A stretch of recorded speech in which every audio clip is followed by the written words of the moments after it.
everyone, Chris German Code here. So today I'm gonna work on the game a bit more. So yesterday we left off at creating our little cooldown countdown clock thing. So let's dive on in. Alright, so yesterday we left off, we were about to implement the draw function. And Godot, and we had just discovered 2D that the transparent polygon we wanted to draw won't work because of some bug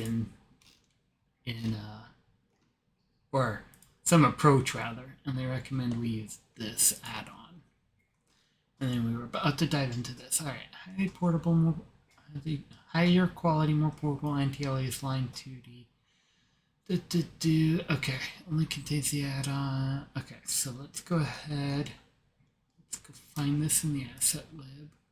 So try just line 2D, maybe anti-alias. Yep, that looks right. All right, so download this. Okay.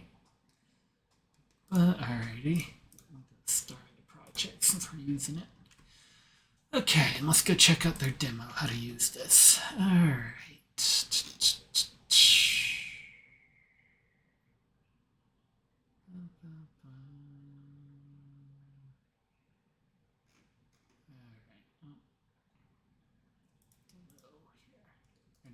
just thing. We're looking for a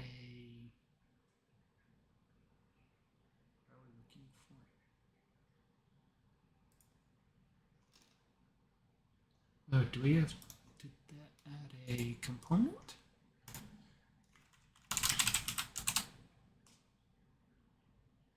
Oh, you know what? Open, navigate to templates, install the demo.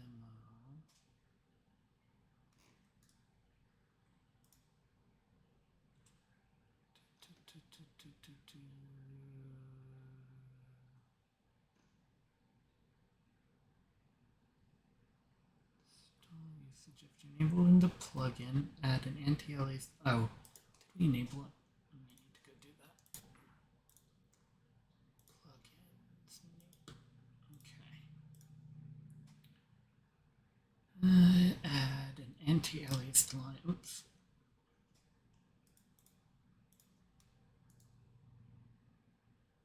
Okay, so actually, we'll make the top level one be one of these anti-alias. Okay. So we have that. So now, alright, so it looks like it needs a point, and then we can colorize it here, which is nice. Let's go. Sure. Go with the blue, and then let's see here. So I want to see if I add in countdown clock. Put it here. Let's go to countdown clock. So it has a width set of 10. I want to see what happens if we stretch it. Let's just give it some points here. So it'll show something. And that'll be kind of what it shows in in the editor. So we'll do this. 1, 2, 3, 4, 5, 6 points. Okay. And we'll say -10, -10. Or actually, this is 5 width. So we'll say 5 by 5. I'm assuming this is centered. 0, yeah, 0, -5, 0, 0, 5, 0, 5, 5, -5, 5. Boom. One of those didn't go happy. Nope, stop. I don't want to, I want to just type it in. Okay, alright, and we have a, we want it to be looks like it's filling the path. I want it to fill the shape. Okay, never mind. There's a polygon it should be instead. Which makes sense. Anti-aliased polygon. Alright, let's try to scale it. So, color, go with blue. Alright, total, I don't know what total overlap style, but how do I provide stuff? If it generated any texture on the plug in, add to your scene doc.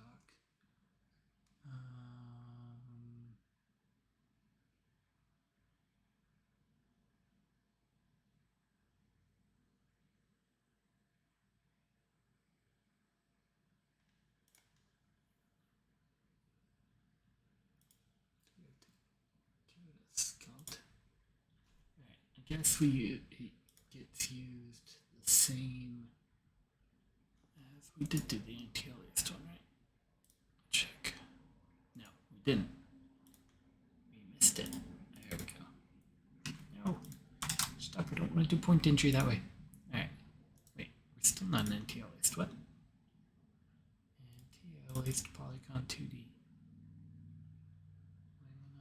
An anti-aliased polygon. Alright. Backwards.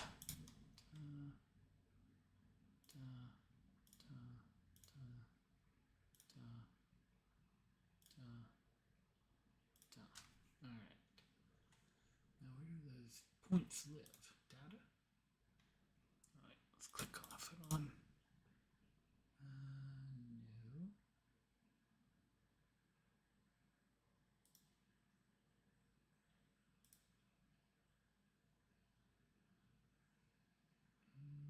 No.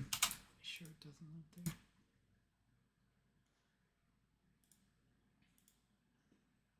Like these should be populated with stuff. Oh, it is. I'm just blind. Alright, let's redo this then. So, -5, -5. 0, -5. 0, 0. 5, 0. 5, 5. And -5, 5. There we go.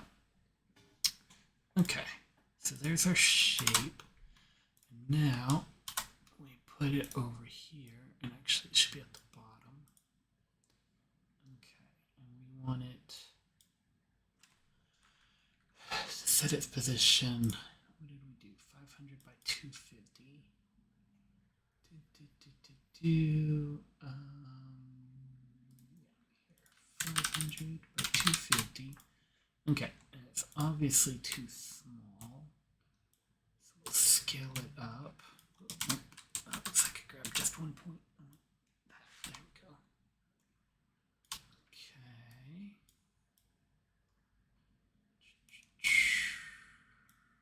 Scale it up so we have a box that sits nicely over the entirety of this guy.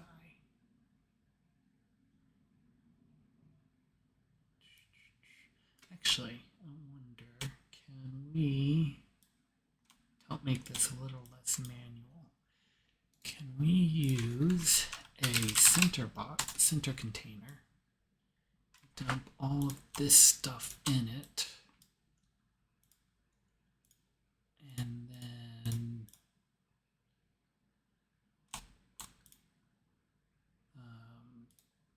stretch this guy? Nope, because it doesn't have size flags. Okay, so never mind. Okay, so we'll leave it at 500 by 250. And there we go. If I hold Alt, it resize it based on its pivot. Okay, so that should be good there. Now we want to change. So I'm going to countdown clock now. It bugs me that it doesn't show that kind, but I guess it's right. Maybe. Where do I specify alpha though? Here. So we'll go like, I guess we'll go 50%. Okay, so let's see how that looks over here. Yeah, so that's not bad. Then I'll tick down. Okay, so now we need to basically rebuild points every second.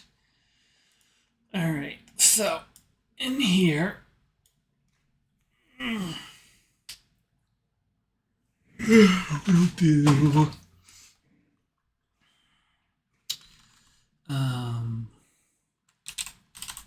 okay, so yeah, then we were gonna figure out the math behind figuring out our points.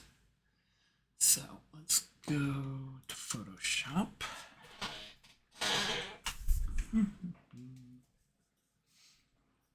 Okay, so if we have,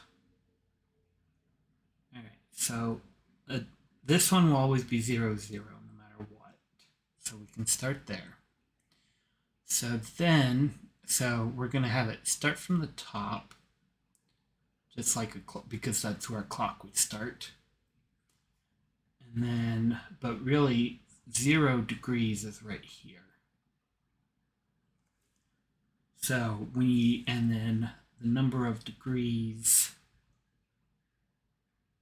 down or up is based on that. So, all right, so let's see. So first let's do 15 degrees, or 45 degrees rather. So for 45 degrees, we're going to be, no, that's not quite 45. It'll be, whatever. I think the first one is closer. But we'd basically have a rectangle like this. Okay, and so at 45 degrees,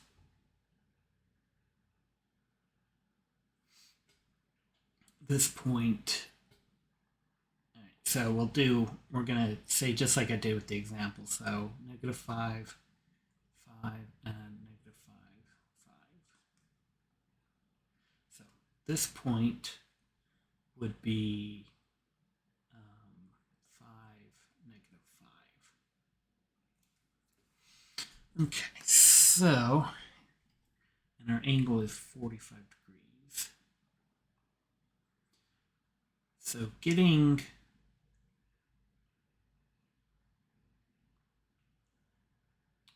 the X and Y on the circle should be fairly easy. So what if we did our math in such a way that we basically act like we have a circle of like twice the size, so say 20. And then we can just find point on the circle and then just clamp it. That might work. Okay, so let's see. So first we need to find out where's Godot's trig functions. Math is probably a good place to start.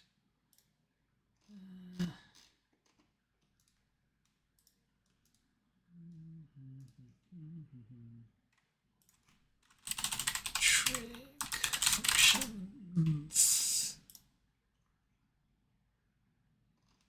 Okay, so I guess they're just top level. Cool. And let's check the take radians. Okay. So first let's figure out the angle. So our angle is just basically elapsed divided by total times 2 pi. Or that's the cutout angle equals elapsed. Oh, and these divided by that times 2 times pi. All right, I guess pi's top level. Okay, so there's our angle. So now we're going to do, actually, we may not be using the draw function anymore. In fact, I think we aren't. I think instead now we're just using, we just need to set those points basically, and they'll handle draw.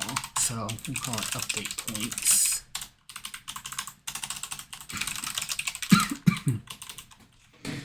Okay, so, and then var points equals, so our first point,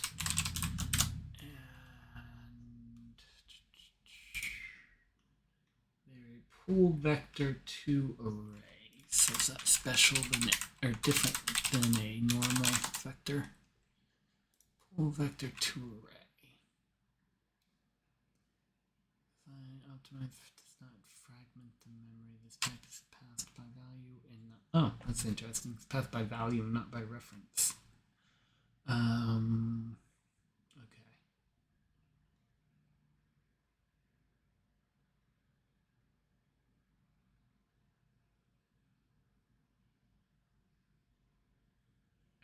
So I guess we just make a new one, and then we do have pushback, so we can add to it. Okay. So we'll do a pool vector to array, and we'll start out at vector 2, 0, 0. So we're going to start in the middle. Then we're going to do x equals, actually, you know what, I wonder if Godot has a way to do this. Let's see, Godot draw cooldown clock. Oh, look at that. Someone already beat us to it, so now we don't have to do math. Yay. Alright, so let's see how they do it. Oh, this is the second time we've ended up on Kids Can Code. This is a good website, whoever built it. Okay. So, the timer node should be set to 1 shot. Alright, let's see here. I've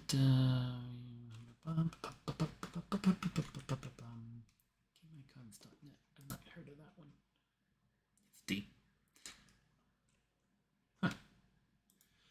Alright. Okay, drop your chosen icon into the texture property of the ability button. On the sweep node, choose full rect from the layout. Select the fill mode to counterclockwise. Wait, they have a built-in texture progress node in Godot? That's awesome.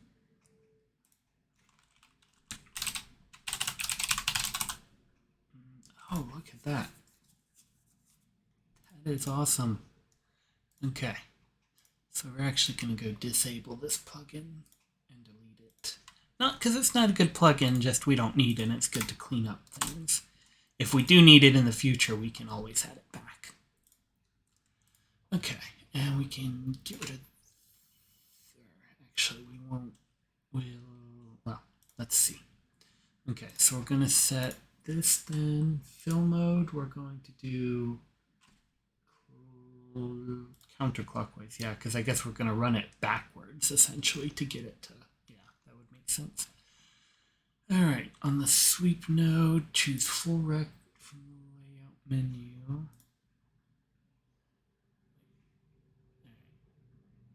Sweep node, choose full rect from the layout menu. Okay. Oh, and actually we don't, yeah, so I don't even think we need this to be a separate scene anymore. So we're going to get rid of that. Okay. And then on here, we'll just add that directly. Child node, texture progress. Cool down. Or we'll call it countdown. Alright, so that'll go on top. And then I think we can do the center container like I was trying to do earlier, now that it's a control instead of just a polygon. Oops, they didn't go in. In you go. There we go. Okay, cooldown clock. All right, we're going to do countdown clock. We're going to do min value. All right, so these will set dynamically, but for now we're going to do like that. And just to see if we can get it to show. Path stretch. What is that? Textures under over progress. Tint maybe. Alright, let's see. Q item, set as name. So it doesn't only show it filled in here. Icon medium.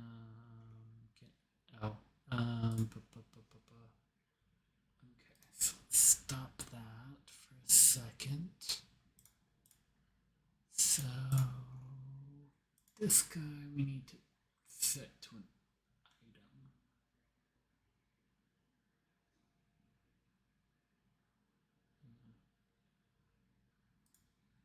Oh. At some point we accidentally put that in there instead of the thing we actually wanted. So let's see, how can we get these over there? Can I? Doesn't matter which one we do, we just want to show it. Need to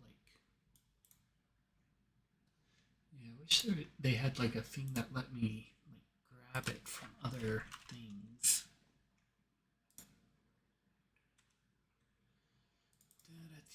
No, I don't want the whole thing. I just want to put a thing in. Can I copy paste maybe? Click copy. Click paste. There we go. Okay.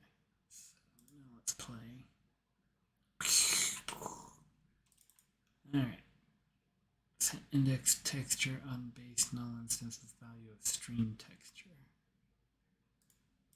So it appears to be telling me that that's still null. Stop.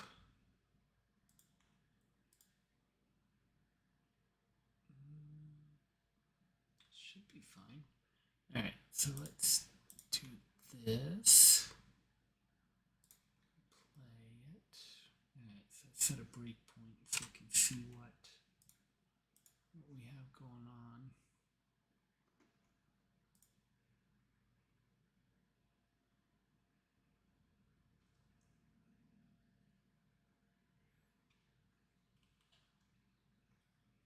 So it should have an icon medium. The icon medium is a texture. Yes. And we're doing icon.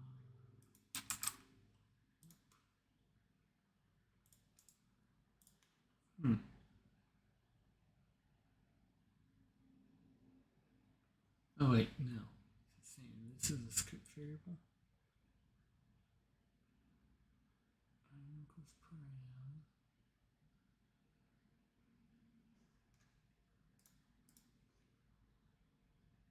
Okay, so you're set to that.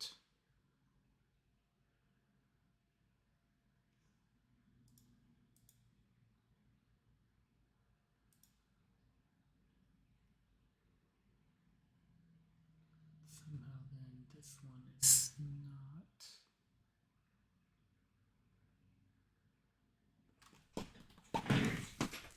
Alright, I wonder if maybe it's initializing them empty first. And then it'll copy it in. So let's see.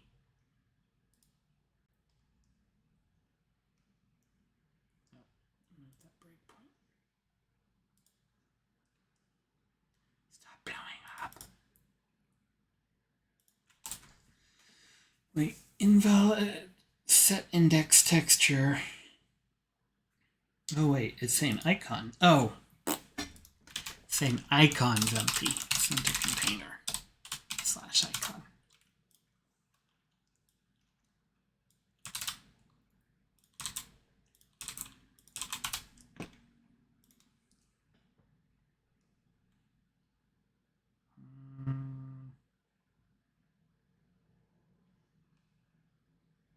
Still says that's null.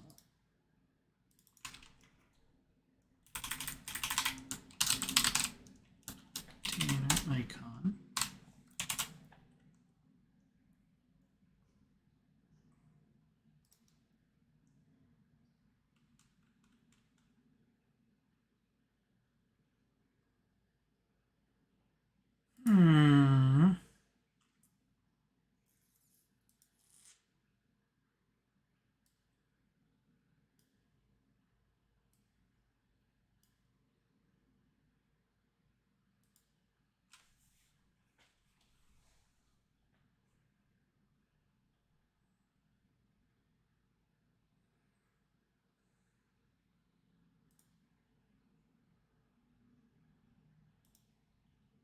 Okay, so I did set the icon on it. And then it says it's an orphan. Oh, I guess because it is. It's the top level. Okay. An icon. Sprite. A sprite should have texture, and you should be letting me put it in there. So why can't I? And I know value 8 is there. Let's see one.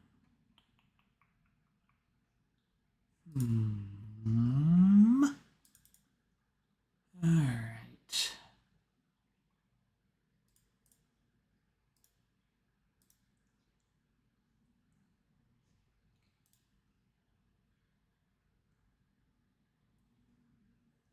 Invalid set index. Is texture not right then? Godot sprite. No, texture is the thing too.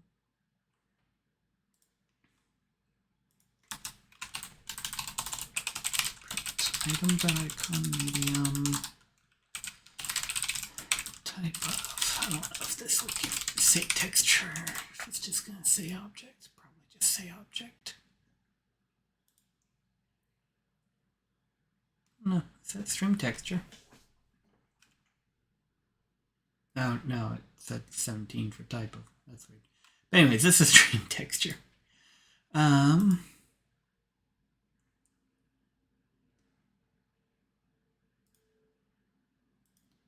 I get path notice it is not in a scene tree? Node not found. Can I get path notice it is not in a scene tree?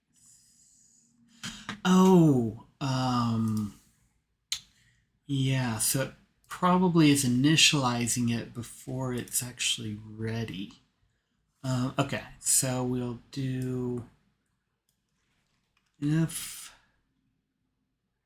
I just gave me that hint. Where was it? If is inside tree,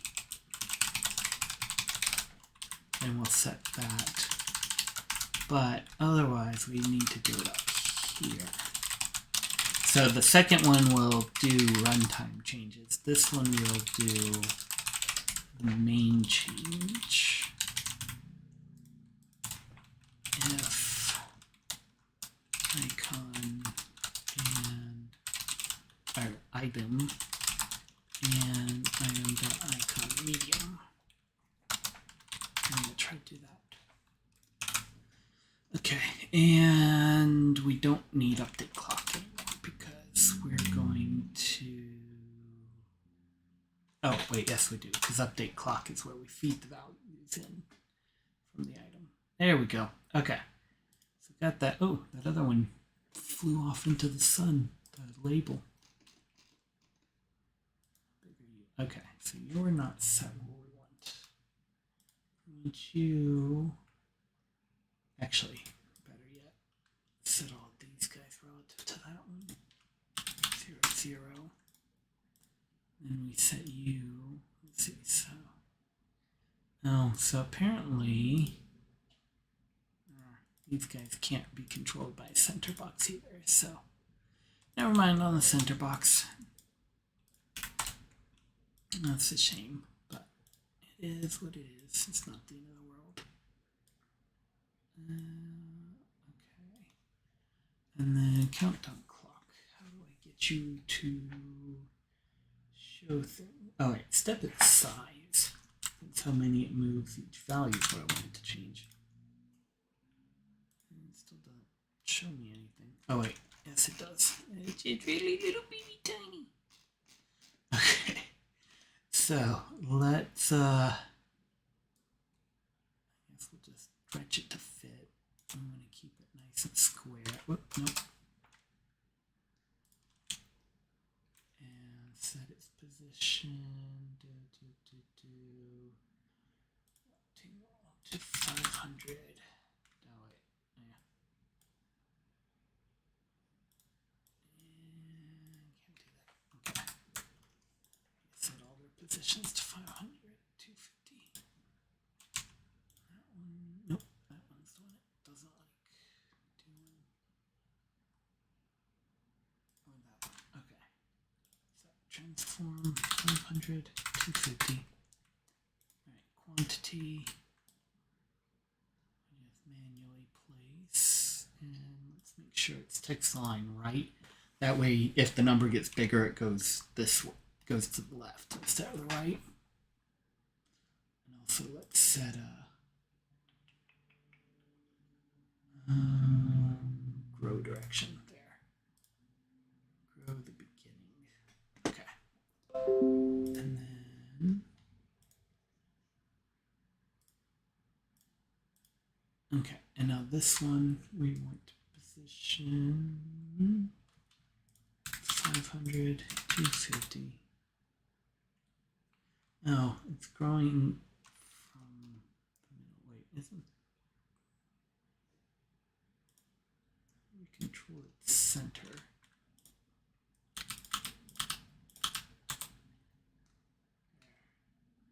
And now 500, 250. We center it. Oh no, margin move too. This thing's like locking to the middle. What? We probably should do this actually. Instead of an arbitrary 500, instead of an arbitrary 500 by 200, it probably makes more sense to put them at 0, 0. Then we'll move this guy over there. Oh, yeah, see, it's anchoring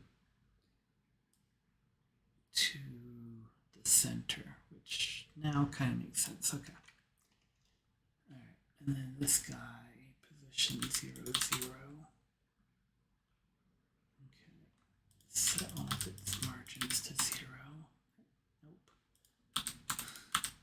Girl, when I move the center, I want you to move with it.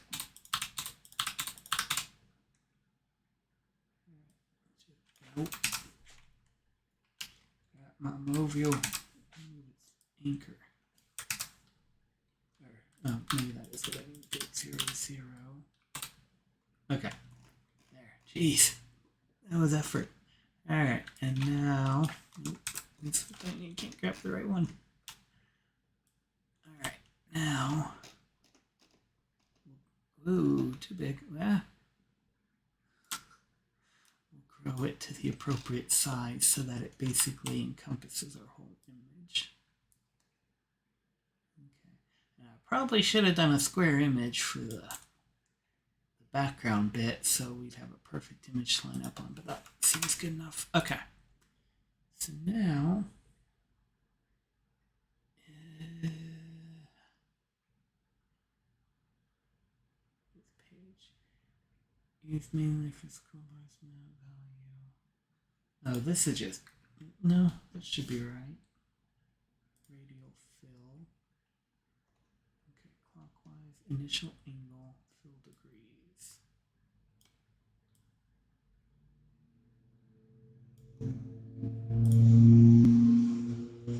Stop. Oh.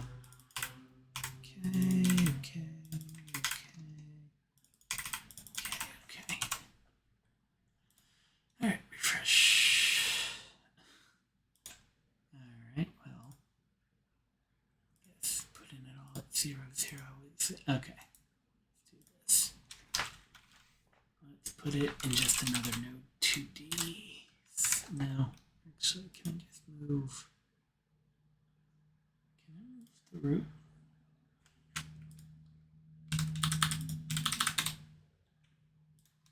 Don't know if that's going to screw things up when we go to use it. Okay. Alright, let's go look here now. Alright, so in sweep, choose full rectangle from the layout menu. Set the fill mode. Texture button.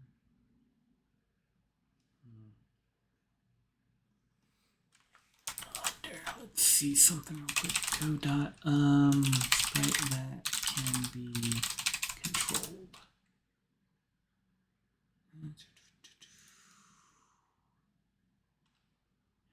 2D.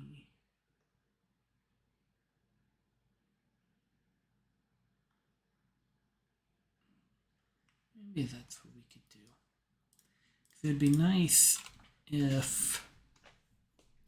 Oh, and actually, icon is a really Q box, I guess. It should be a button because texture button. Because you're going to click on those to cancel it. And why'd you wipe out my texture? Texture. Q box. Because if we can turn all of these into controls of one sort or another, then we can use the alignment things and then we can stop fighting it. Button, base button, texture button, change.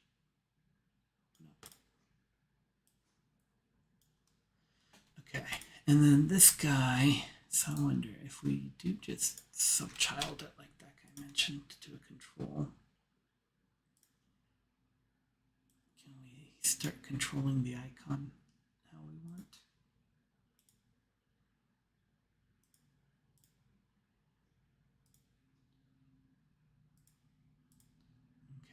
This already is a control, isn't it? Kinda.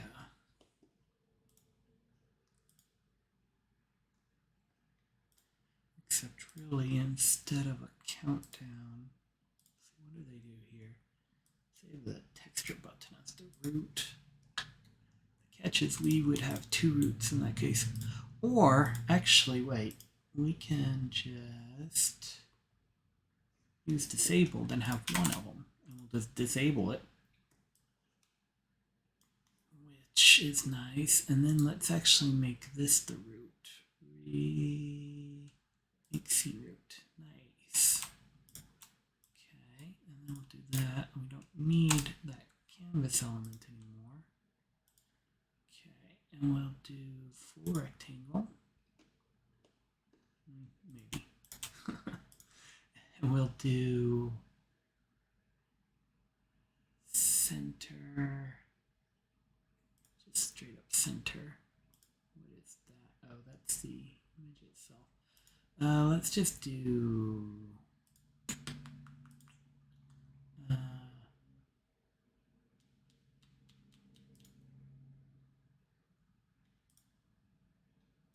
set its size back to normal. There we go. Now we'll do full rect on all of these. Or not. Alright, so let's see. So control fit, but then we need to center this within its parent, which we still can't really do. I'd like it if we could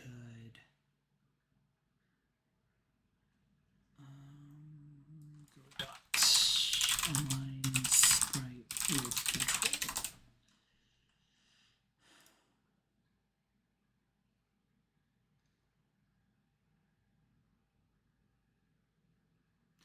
Oh, that's right. I forgot about texture rect.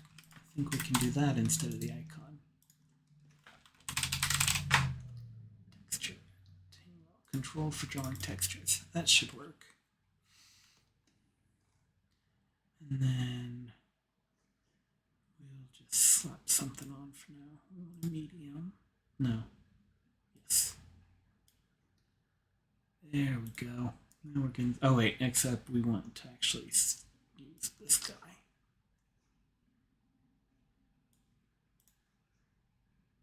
So we know we have to replace it. We should never actually see that in code.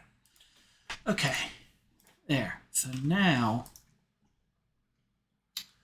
let's try centering all of these. Okay. And what is quantity not centered? All right, so quantity's got its anchors all in a tizzy. Or actually, those 0.5s are all correct. And let's set this all to 0 for a moment. 0 is no good. Actually, let's just do bottom right. There we go. Now we'll bring it up. Wait, texture. It is above it. Why is it drawing behind it? That's weird. Oh, wait, no. Things work backwards. All right, quantity. There. Okay, so that's a lot of effort. All right, so now I think we got things lined up again. So QBox, and now the nice thing about doing it this way, we can just literally call disabled, and the right texture will be shown. So we kind of get that for free. And this will be icon. So that will need to code to change based on the image. We need to attach a script. Okay, and brought back that same script, which we'll need to rearrange that. But now at least we can set the item, which do I still have that copied? I do. So paste that item back in. Okay, good. So there's our item. Okay, quantity. And quantity is a property of this guy. So we'll set that. So we'll say 5, or we'll say, it's actually, so for our UI, we'll go put a big number in. That way we can make sure that if we put in a big number in code, it'll actually handle it properly. So let's see. So we'll say that that's the most you can queue up at once, and that actually fits in our box. So that's perfect. And then we'll go in here and we'll set 5 as the actual amount. Okay, and then what was the texture button? What does enabled do? Was enabled something we coded? It was, wasn't it? Oh, that was for the disable enable thing. We don't need that anymore. That's the bit we get for free. So we can pluck that code out. Yay. I love taking code out. Okay. And then icon texture, item texture, that's right. Okay. So now let's go see the rest of our, figure out how to do the rest of this thing. Yes, reload. Okay. Actually, what did we change? Let's just close that out. Okay. So now, okay, so fill. Also, we're going to cool down to do a radial wipe to darken the button. So to set the module property to a dark gray with, or modulate rather.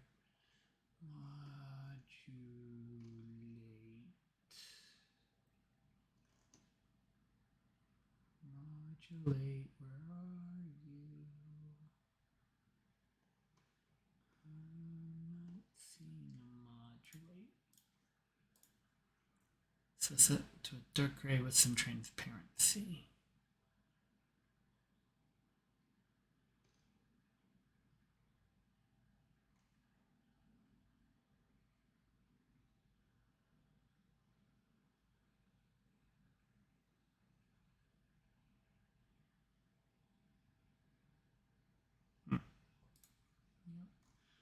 Alright, I'm sure it's right in front of me and I'm just blind.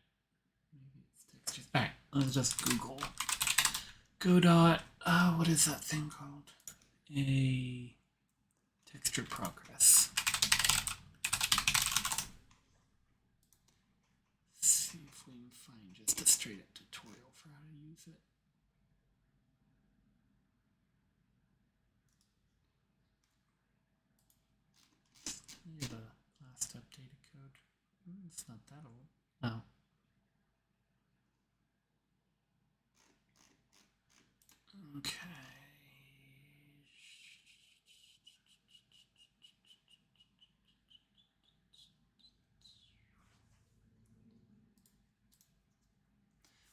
you know what? Let's download their code. Open it up and see what we're missing. Okay, so that's a full project, so I'll just extract that.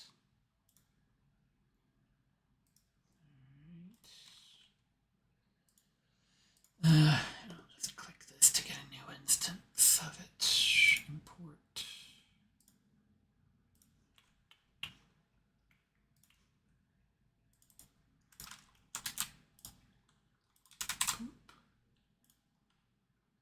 Oh, it can open zip files directly. That's nifty. Okay. In that case, let's just grab the zip itself.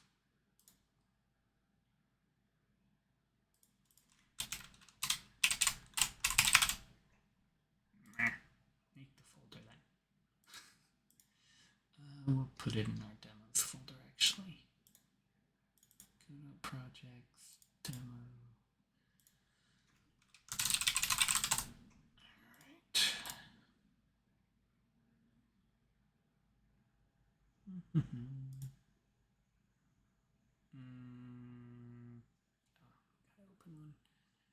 Ability button. Okay, so let's see this in action. Okay, nifty. Alright. So texture progress. Alright, so what do they have here? They have nothing in textures. It's all white intent, that's all zeros. Those are all default values. Oh, it's in canvas item. Okay. I didn't go down that far. Alright, so modulate. So, yeah, whatever we do. So we're not going to do gray actually, we're going to do blue. Give it some alpha.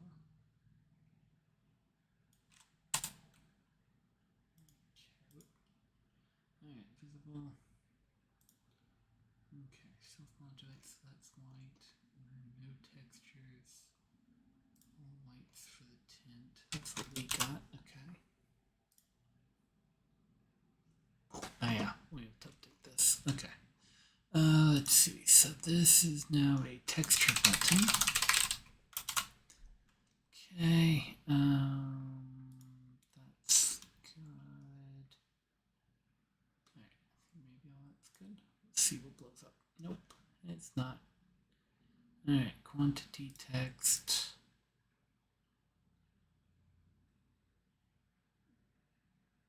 Text. Oh, this is the same exact thing as what we had with icon. So, for our setters, if we want to update things, we'll need to make sure we check that. And then on ready, we'll also do one. It's just quantity.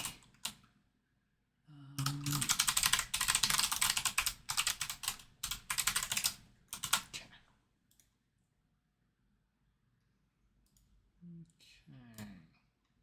Alright, so let's look at their code. So, print tree, table layer, hide value, texture progress, texture normal. So, they're setting they are setting a texture progress in code. I'm not sure why they do it in code instead of here. I want to try putting it just here. I'll just do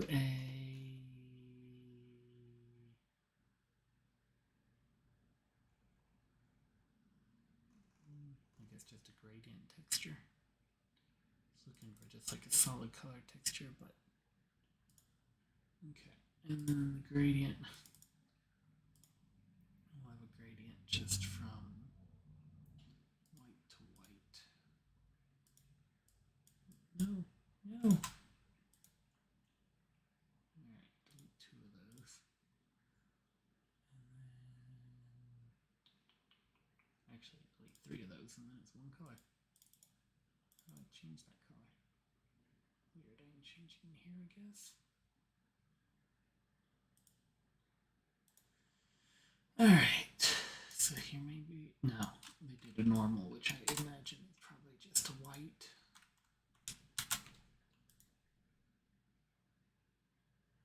look, we have a bit of a fill. Kind of working. Let's put this at 25. Okay, and then full rectangle. Doesn't seem to be like stretched over the whole thing.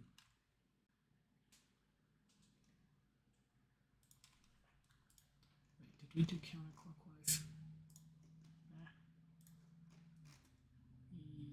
Yes.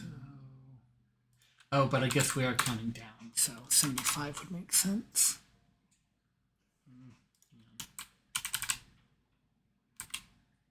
Okay, so it's actually upside down and backwards. It's mirrored from what we want. I'm thinking, let's delete this because I'm thinking in all that rearranging we may have inadvertently flipped it upside down or something. So let's just redo this real quick. So counterclockwise, we're going to do full rectangle. Set its value at 25 or 75 because we're going to count down. We're going to give it a texture and just do gradient texture 2D.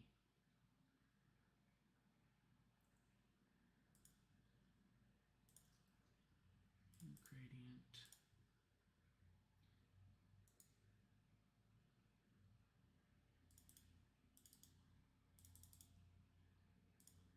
Don't know how to get to let me change the color. Okay. It's still only filling a quarter of the way, which is a bit odd.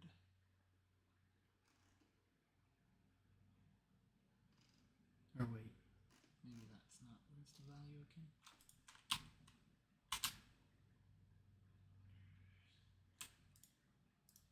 Oh, now when you modulate. Visibility, modulate, bluish with some alpha. Okay. And alright, now it's not working at all. Step range to radial fill. Oh wait, that's under. We need it on progress.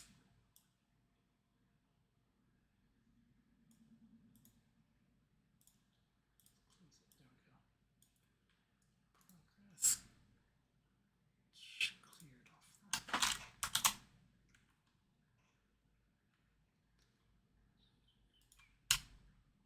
Huh, okay. So we did actually end up having it upside down because now it does count the right way, but I don't know why it won't. It doesn't want to fill out our whole area like we want it to.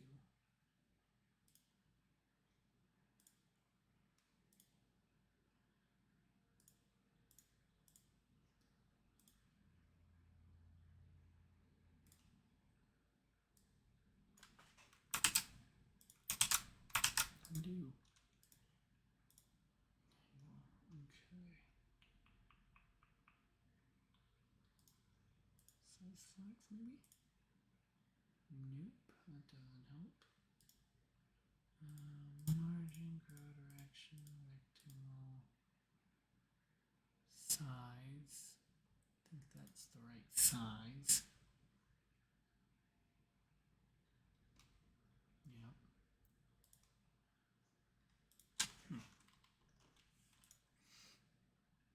Alright, let's look at theirs again. So theirs takes up the full space.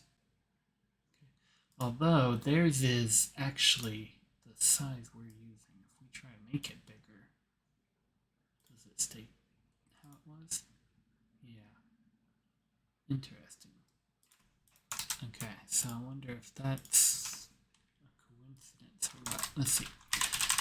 Godot texture progress does not fill full area.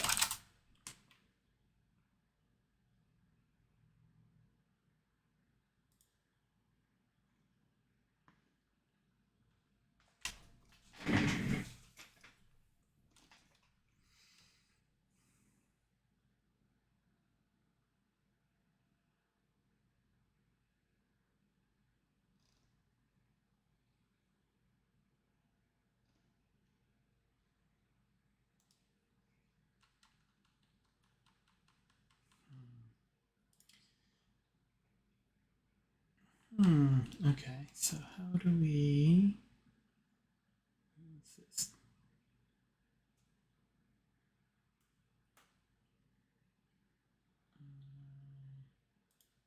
There we go. Okay. All right, and let's make sure now if we change our value. Perfect. So that's what we want there. I don't know if we want the number above it or below it. We'll leave it above it for now. Okay, so let's add back our. Let's add our. Let's see. Will we have a timer? We are not going to have a timer because quantity is going to get remaining filled into it. So we'll say the remaining is 100. So when we actually add this, like add an item to it, we'll also have to, actually, we should set the, okay. All right, so when we get an item,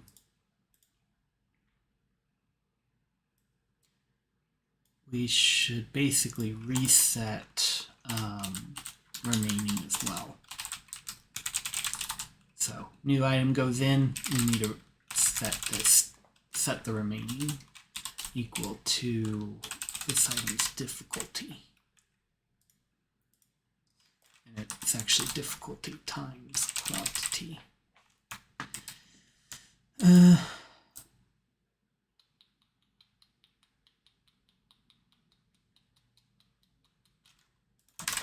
want to check two things. Well, one thing really, and then we want to do another. Okay, so Godot, I just want to see is update like a built-in function. Because from the one tutorial we were seeing, it seemed like it was, but then... Okay, so it's in canvas item.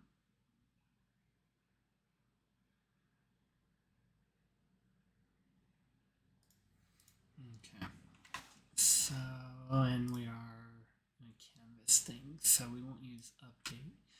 So we'll use we'll call them update values. So we're going to switch things around here. So we're just going to always call update values. Because based on because if we set the item, we need to update remaining, but remaining also needs quantity, and if quantity changes, we need to update remaining, and actually changed my mind. That's not this component's job even. So we will go back how we were. So we'll just straight up set them. But actually we will pull it into here. We'll do this. Update values. And then instead of having these, we're just going to say update values. And update values. And actually we were going to, oh no, yeah, we did still want to do that, except we're just going to say update values here. We're going to update values. We're just going to do all of our updating in one spot, this update values, instead of kind of having it scattershot everywhere. Okay, so some of the stuff we'll only be able to do is inside tree. So we can only do those updates if we're in the tree. And maybe all of these. We'll see what we have. Okay. So...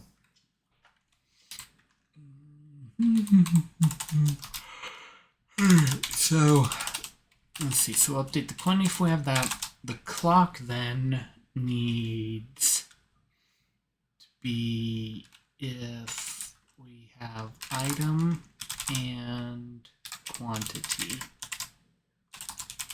No, we don't need quantity, just remaining. Then we're going to set countdown clock dot. I guess they're just slapped into it directly. So min value will just always do 0. Max value is going to be item.difficulty times quantity. So we do need quantity too. And its progress, or its value, is going to be remaining. And it's going to be the job of something outside of here to make sure that remaining starts at item difficulty and quantity.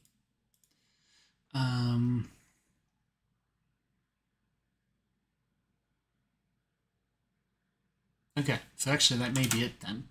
So let's then go look at, so we can set, all right, so what's the difficulty set at? Wait, did we give item difficulty? I thought we did.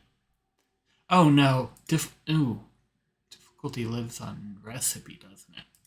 When you pass in the recipe,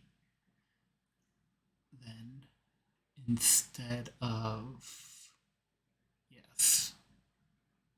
Okay, so let's go back and tweak that then. So, Q box, where are you? Oh, it's still called Q item. Let's rename that. And we can't rename it. Yeah. Well, let's call this Q item then. Okay, what is this, by the way? Okay, that we can get rid of. Discard. Okay. So instead of setting item, we're going to set a recipe, and we can get the item off the result. Recipe. Okay. So recipe equals param. Recipe.connect. And then we will still connect the item change, but only on the result. And then here we'll do recipe, and we're not going to check that other stuff actually. If we have recipe, we're going to do recipe.result.medium item. Then we get the recipe difficulty off of there. And actually, let's not do this either, because we may have like skills or something that decrease the recipe. So we want this to kind of just be a straight up dumb component that just feeds stuff in. So we'll just do var not now that we're using that thing, let's just call them max and value. We'll just mirror what the other thing says with its ranges. So set max update value,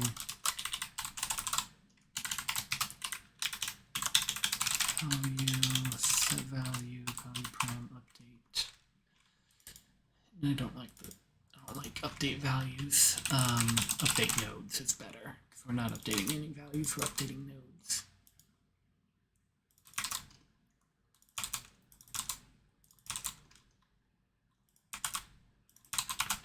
Okay. All right. We don't need that, so we'll call it an underscore. Okay. Oh, max value then. Don't make me do it. Max value, max value, max value. Okay. And then this is just max value, and this is just value.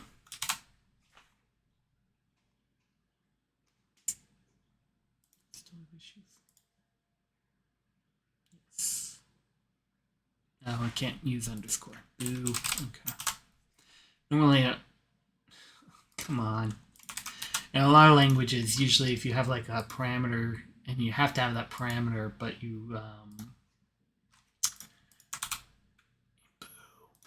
don't want to use that parameter to indicate that it's not, you're not going to actually use it. You usually name it just a bunch of underscores. That way it's real obvious that, hey, I don't actually mean to use this value. Lines. Okay, if recipe and result and remaining and max, and we don't need quantity anymore. We don't need recipe here anymore either. We're just gonna straight up do that. And actually we're just gonna do that. And we're just gonna do that.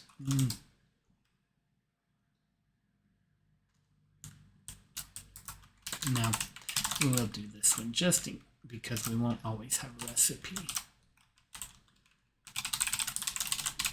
And if we don't have a recipe, that one will blow up. If quantity blows up, I don't think it'll be a big deal. Hopefully string can handle null here, and it'll just set it to null. And these should be something or null, and it should be okay maybe. Okay. We just need and since everything's under the tree, instead we'll do if not return, and then we don't have to nest so deep. Okay.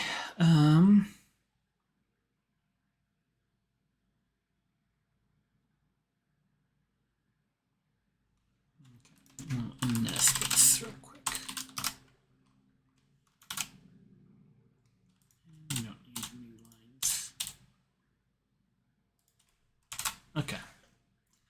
Alright, so I think we're good there. Whoops, output's yelling at me. Did I identify remaining? Oh, do I still have remaining in place somewhere?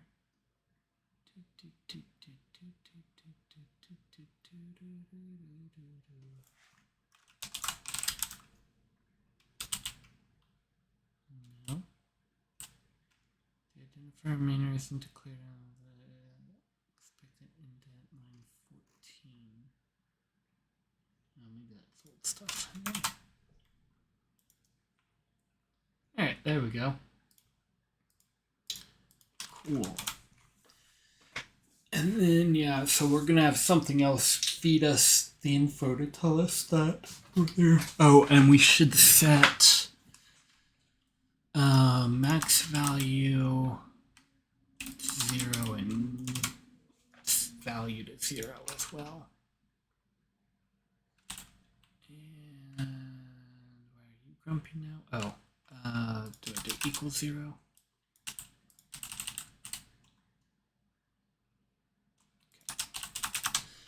And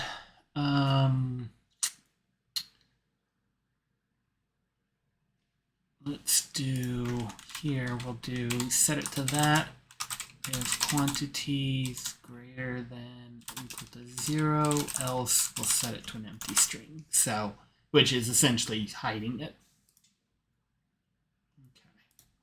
So now let's see. So quantity will be 0. Min and max value are 0. Okay,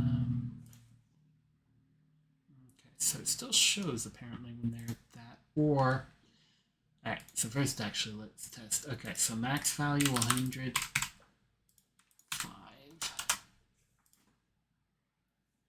Okay, so it is working, right? So it may just go funny when we have 0 because technically it's math error, so we'll default them to 1, 1, which should, oh, no, it's just not straight up not getting called. Okay, so print update. Oops.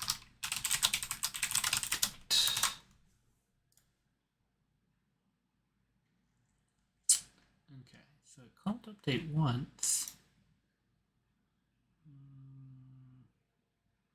Oh, wait, I didn't change these back. Derp. so it did call it. Okay, there it goes.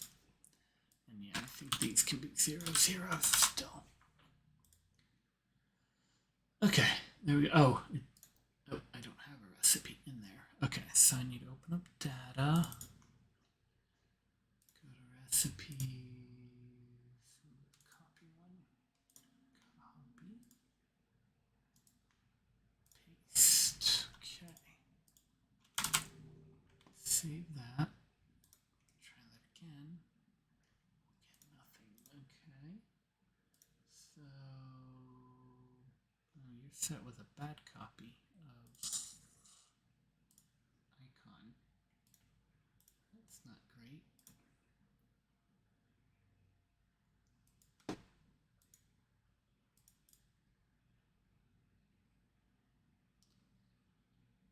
Assistant item to. Oh. Let's go fix that.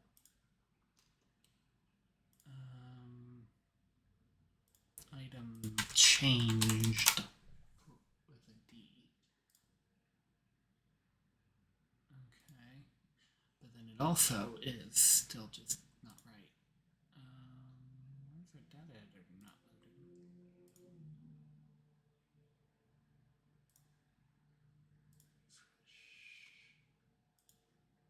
Data editor. Okay, there we go. Alright. So. Alright, so we got coppering there. So now you.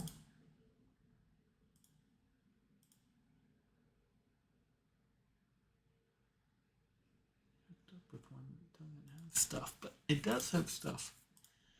I think it looks like our references are getting detached, which isn't great. It means we're ending up with a different copy of things than what's actually up here, which we don't want because obviously then we lose stuff.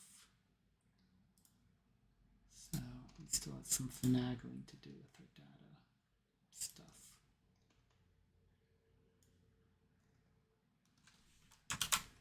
Okay, you know what happens if I change all these? We'll just try redoing them real quick. Oh, I'm missing an ingredient doing. Okay, close that data. What does data editor say? Because it's more up to date. Okay, so now it has hold of the good ones. Now we'll put things back to what they're supposed to be. Thread. Okay.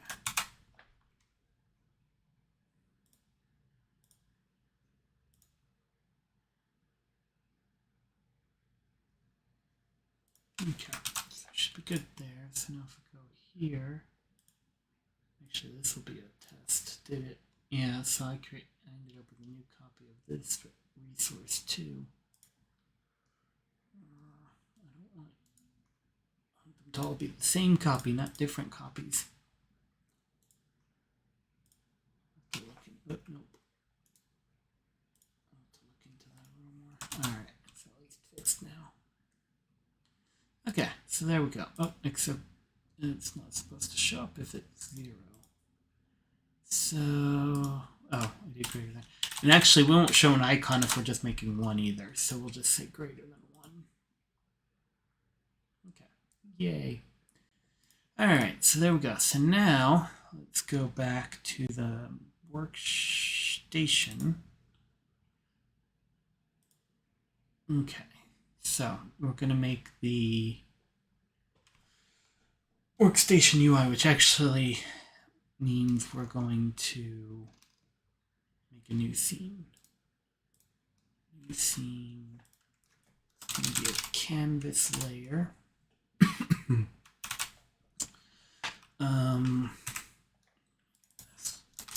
call this workstation.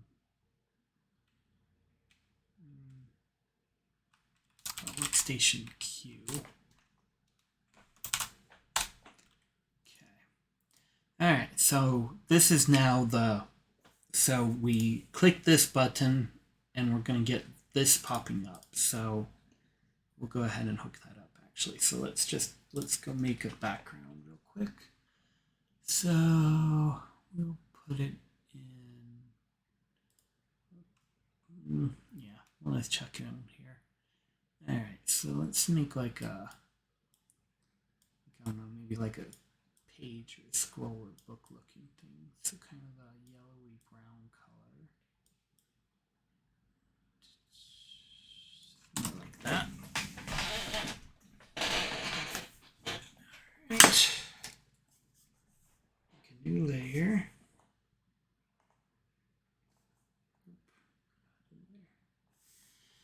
All right, get a really big brush. Really big, maybe too big.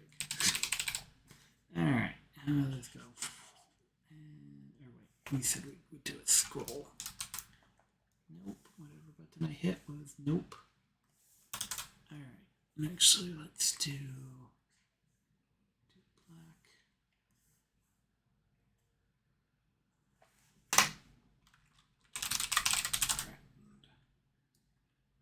Put that in there.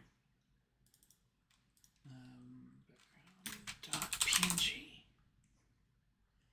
Or, yeah, we'll call this UI background, or menu background, Q background. There we go.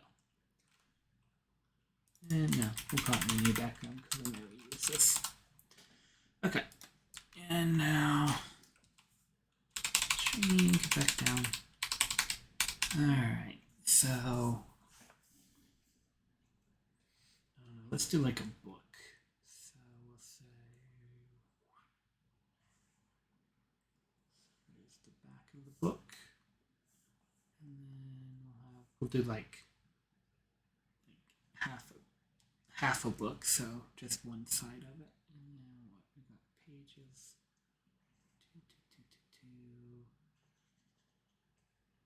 Kind of where they sit unevenly. Kind of goes up over the cover and then goes down into the middle. And then kind of what we got. This be the bottom of pages. And they all kind of merge there. Something like that. And to bigger eraser. Stop.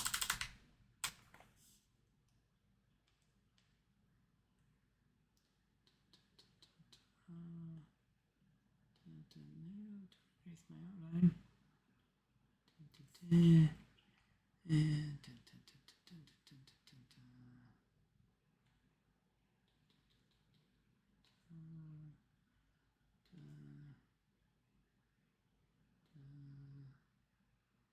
I don't know if I mentioned, but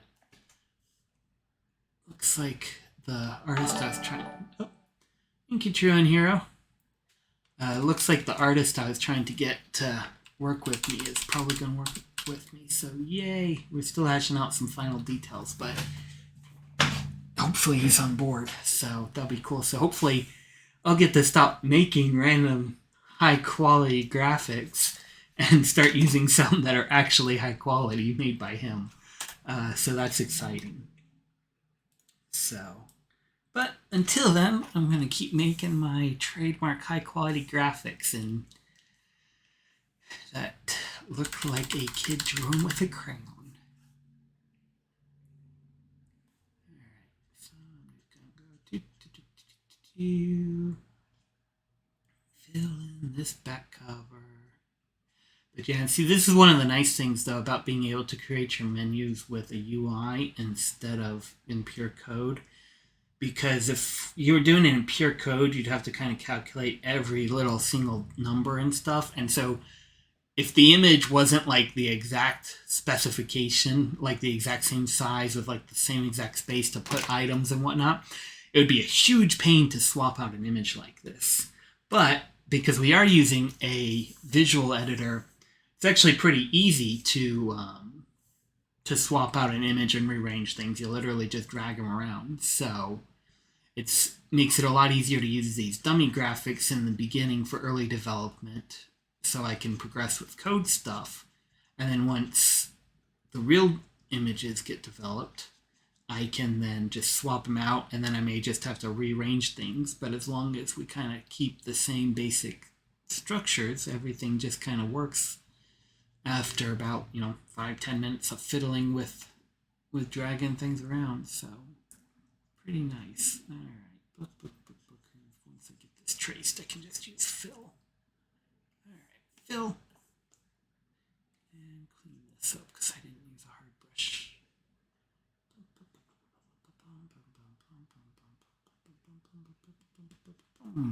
Okay, sweet. All right, good enough. All right, so save that. That gives us our menu background. So then, this actually isn't going to be that. This is actually, or it's not going to be a canvas layer. It's actually going to be a texture rectangle, and it's going to have the texture of that background image I just made. So workstations, menu background, there it is. Boom. It's huge. Okay. Shrinky, shrinky, shrinky. No, I can't shrinky, shrinky. Can I expand and then shrink? Hey, look at that, I can. Sweet. Alright, I'm not going to worry about maintaining aspect ratio because that sounds like a pain. Okay, so there we go. So now we've got our book. So now we're going to drag in some of those Q items we just made. Oh, that's GD. That's not what I want. Detach. I wanted the Q item. Scene. There we go. Alright, so we said we'd eventually have 10 of these. For now, we're just going to put a couple. Since the layout, since how I made these doesn't really let us fit 10. Okay, so... And actually, we can use a horizontal box here to not only wrangle them, but also lay them out for us. Alright, so we'll call this the Q.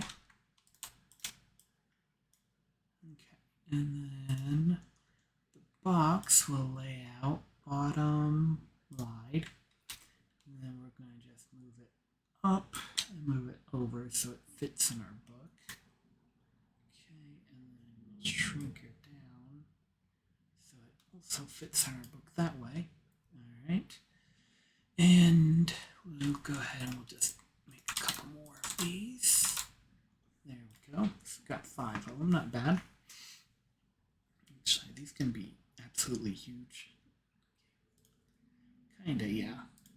You know what? I think we should go ahead at this point and resize our things because we've been building things for this, but that's based on this rectangle. So when we stretch it, things get big. Well, really, we want to build the game for this size. So let's go ahead and crank up the number. So we're going to do, I think it's probably 1024. Yep. So let's crank it up to, let's see. I wonder how Godot handles 4D, or 4K rather.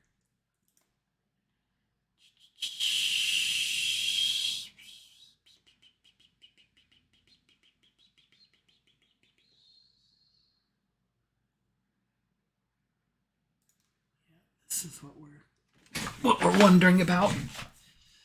So, because basically when you create things, if we make it for 4D or 4K, then the graphics will be all nice and smooth for 4K resolution, which is good. But then there's a couple problems. Then if you shrink it down to a much smaller resolution, like say someone has a real tiny monitor, or even worst case, if we decide to try to deploy this on mobile, well, we have gigantic graphics that are just a performance box. So what a lot of engines will do is either automatically or let you manually specify like different images to use at different resolutions. So I want to see what Godot does, and I'll kind of decide what resolution we should build the game at. Okay, for mobile games, the first is yeah. And basically 3D, you don't have to worry about that because it just works. But we do need to worry about it. For anything pixel-based, anything 2D, we do.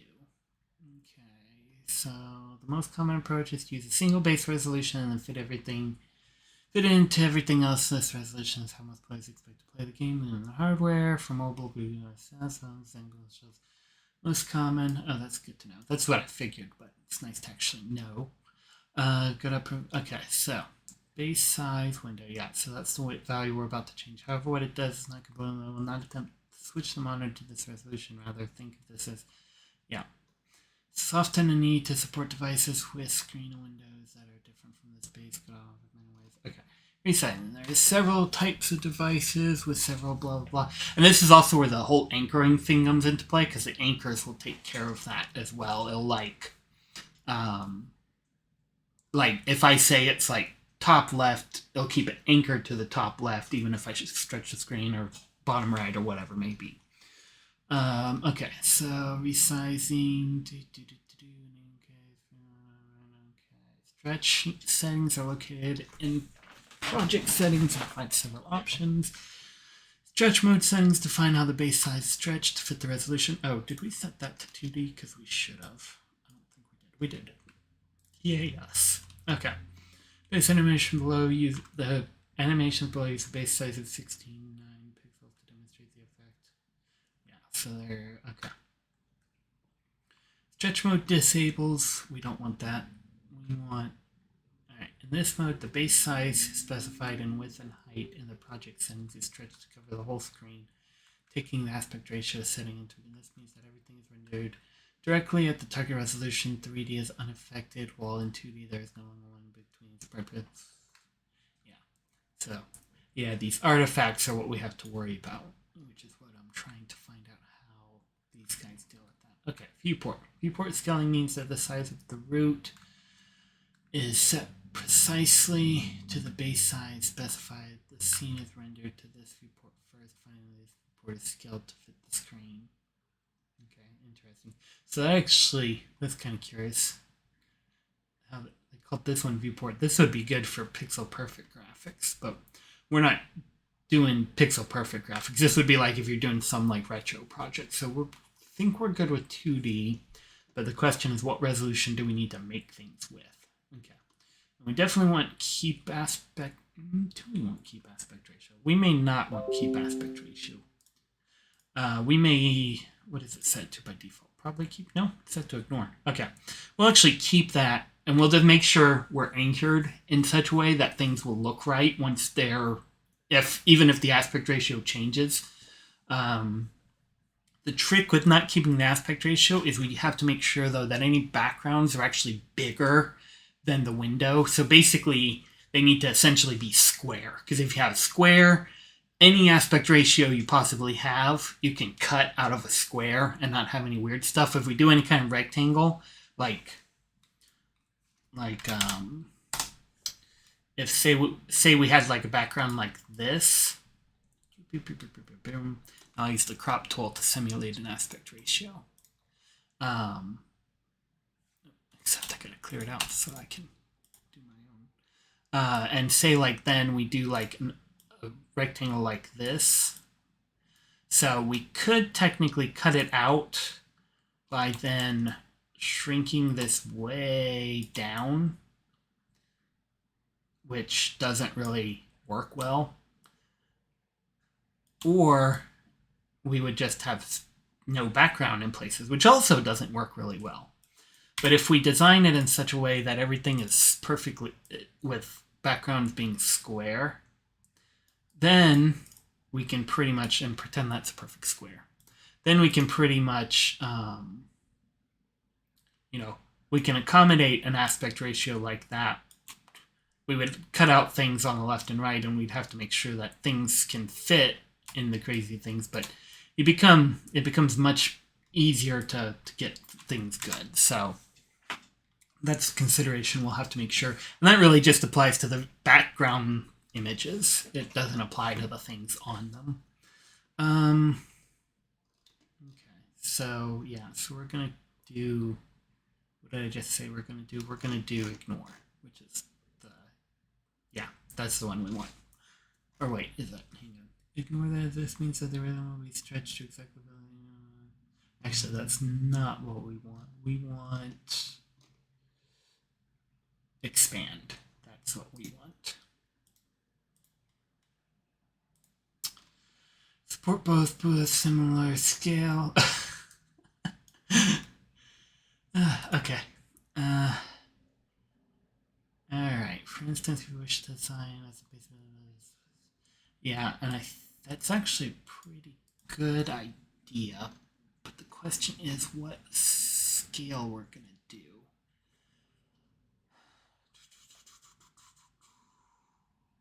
Or maybe we should do... And I'd eventually like to release on Pick Mobile, but that's kind of far out there. So I think we probably will focus on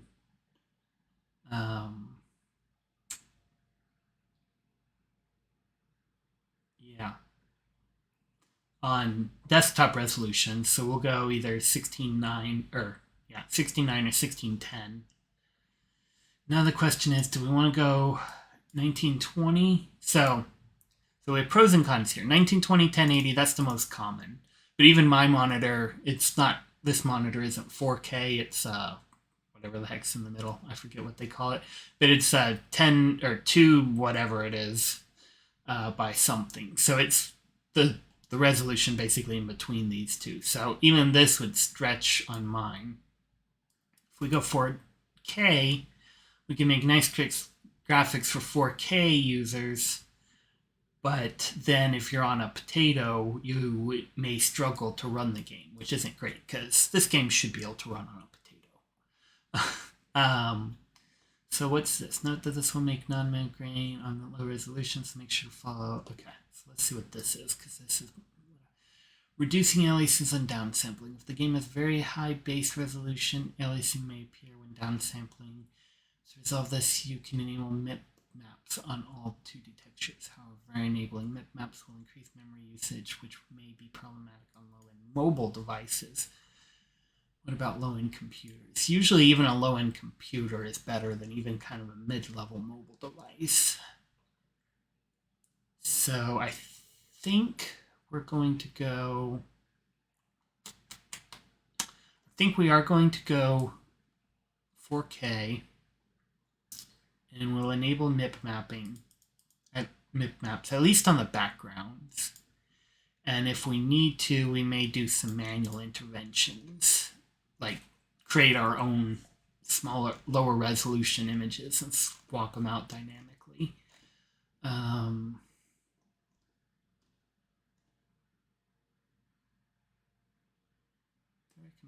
2D. Yeah, that's actually what we went with. Cool. Okay. Yeah, configure control nodes. Yep.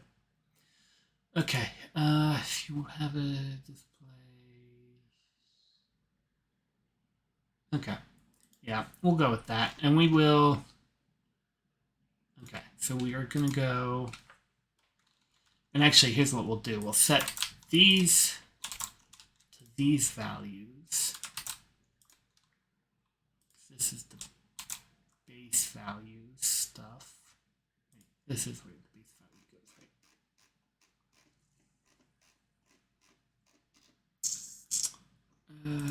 Can't tell because I clipped off the thing. Display window. Display window. Okay, yep. And then it looked like I could set a different test resolution so it would open up the window at a smaller size. Where did I just see that? Test width and test height, which are where?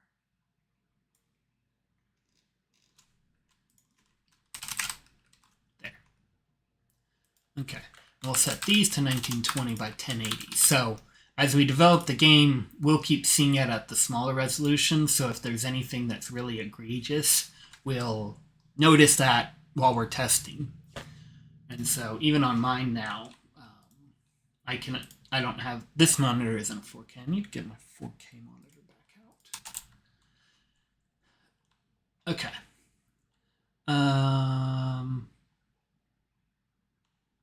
Okay. Yep. So there we go. So now then, if we look to our blue box got bigger, so now we can actually grow this and we can fit more stuff on here now. So we won't be, and actually we're just going to say 4 And that way we won't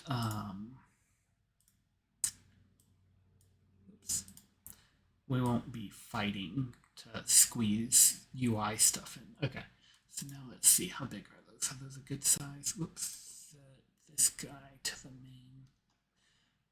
It's not a set. I wish there was a set this scene to main. Can I do it up here maybe? Play, I can do a play this scene, but like, oh well. Let's see what happens if I do say play this scene. Does it keep playing that scene or does it go back to its main? It goes back to its main. Yeah, I wish they would have a make main up there too, so I don't have to keep hunting for things. Okay. Anyways, alright, so let's open this up. Okay, so that's actually a pretty decent size, I think. And that gives us lots of room to be able to put things. So we'll go ahead, we'll make 5 more of them. Except I can't copy paste from there. Paste. Copy. What did I just do? Paste. No. Delete. Delete one. Copy. For whatever reason, it doesn't seem to like register when I hit Control or copy and paste. Okay, we'll go ahead and do 20 because we got room. Yeah, see, Control V. For some reason, that set size and test height. I don't know why it does that. Copy. Paste. Although I do actually really like that it outputs each action I take here. So if I do something like, what the heck just did I do? I can tell. Okay, and we'll size this guy appropriately. There we go. And actually, I plan on us designing the images so they'll stack right next to each other. So let's turn off somewhere in here. There's a spacing property, which I never did find. I keep seeing it pop up in tutorials, but I've never actually found it. Alright, go.hboxcontainer spacing. Add constraint override. Oh, so is there just not a thing in the UI and I just have to do it that way? Oh, or is it this thing? There we go. So now they're 0, so now they're snug up next to one another. Turn off Reddit notifications. Okay, so there we go. So now we have all the queue items, and we're not going to care about these names because we're just going to get an array of them here. Although we should, so we don't have to calculate it later, we'll check, make sure they're left to right. That way,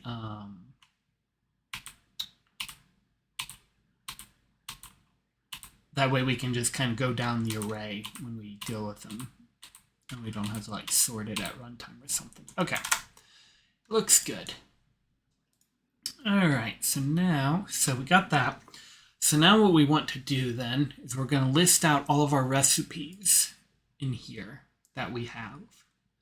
Or actually, first let's go ahead. We're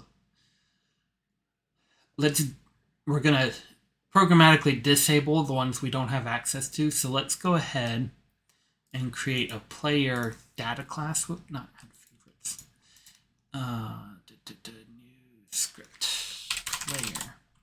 And this will be where we keep track of top level player info. Where did I do these? These are resource, right? Yeah, that's me player resource. Alright, so we're going to do export.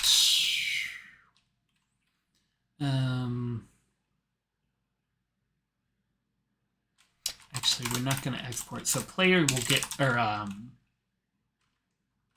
call it available queues. This value will get calculated at some point in the game once we implement scripts and skills and all kinds of stuff. For now, we'll just have it do 1, and actually we may not even calculate it in here because we may need to throw it in calculator. But for now, this is good enough.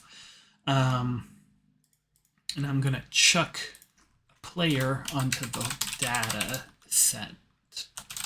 the resource there, player. I'm just going to make a new one. This is where we are keeping all of our data, unless I discover a better way to do this. Player. And, what did I miss? Class maybe? Yeah, I think it's class name I gotta set. Class name player. Nope.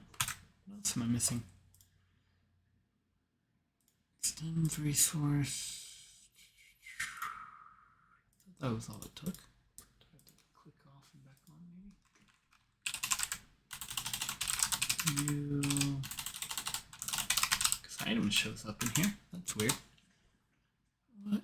What do I need? Nope, I didn't have to do anything, any packing or queuing in there.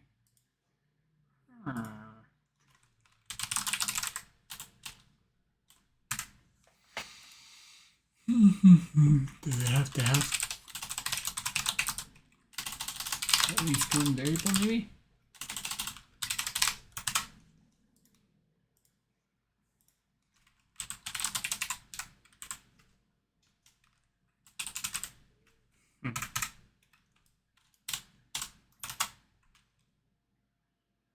Extend resource class name player.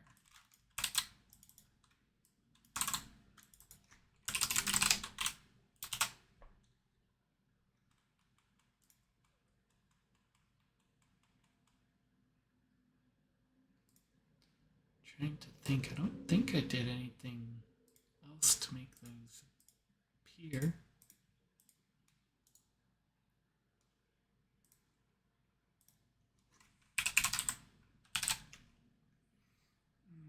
Can I do this? Nope.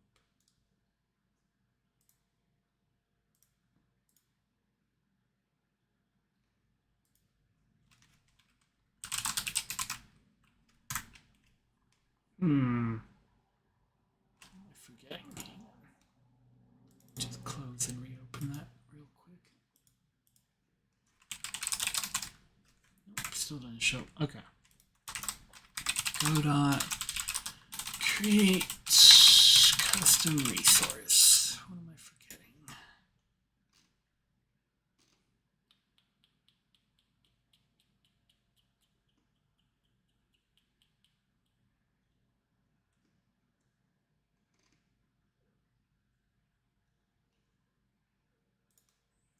Didn't do that last time, but we can do that. Player. Oh, it shows up there. It doesn't show up elsewhere.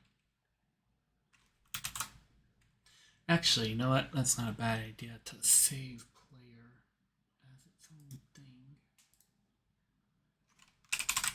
So, the other things, I don't want to have like one file for every single item because we're going to have hundreds of those and that would be kind of ridiculous. But having our own file for player, which is going to keep track of its inventory and stuff, that actually does make sense to put in its own file. So we'll go ahead and we'll just put that in its own file. And then we can just edit it here, which it doesn't have anything to edit, but that's okay. Okay, but then the question is, can I just add it like that?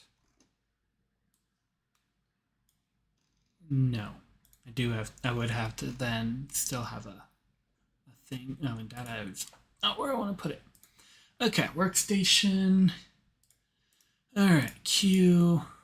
All right, so we're going to, let's see. So now we'll add a script to the workstation queue. And here we can add a player. And then we should be able to drag the player onto there. There we go. Oh, you know what? That's the better way to do. Maybe we should have one. Yeah, I don't know. We'll worry about that later. I need to think about that and look around more. I'm hoping some stroke of genius will happen while we're doing other things. We'll come across something that's like, oh, that's a great idea.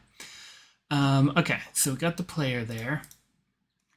Now we'll do func ready. So when we start up, we're going to do, or actually,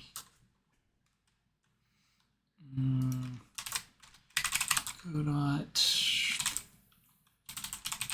text visibility change.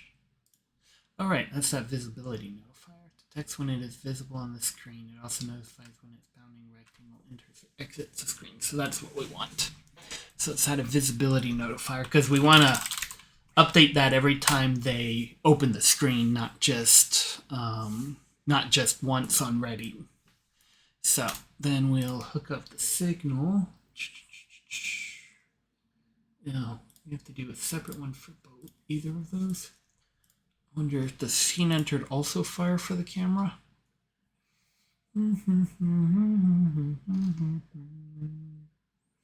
No. But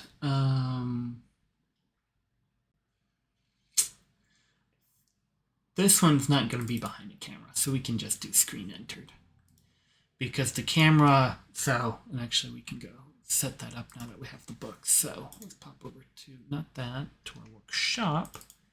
We put everything together. So just as a reminder, so these guys, whoops, and our arrows moved. What's up with that? Oh, right, we need to reshape this thing because we changed the resolution. Okay, so how we can do that? So let's see, so camera is that. So let's start off by just grabbing everything except navigation. Navigation's anchored, so it actually did what it's supposed to. Oh, come on, cooperate. All right. Yep. Nope. Gosh.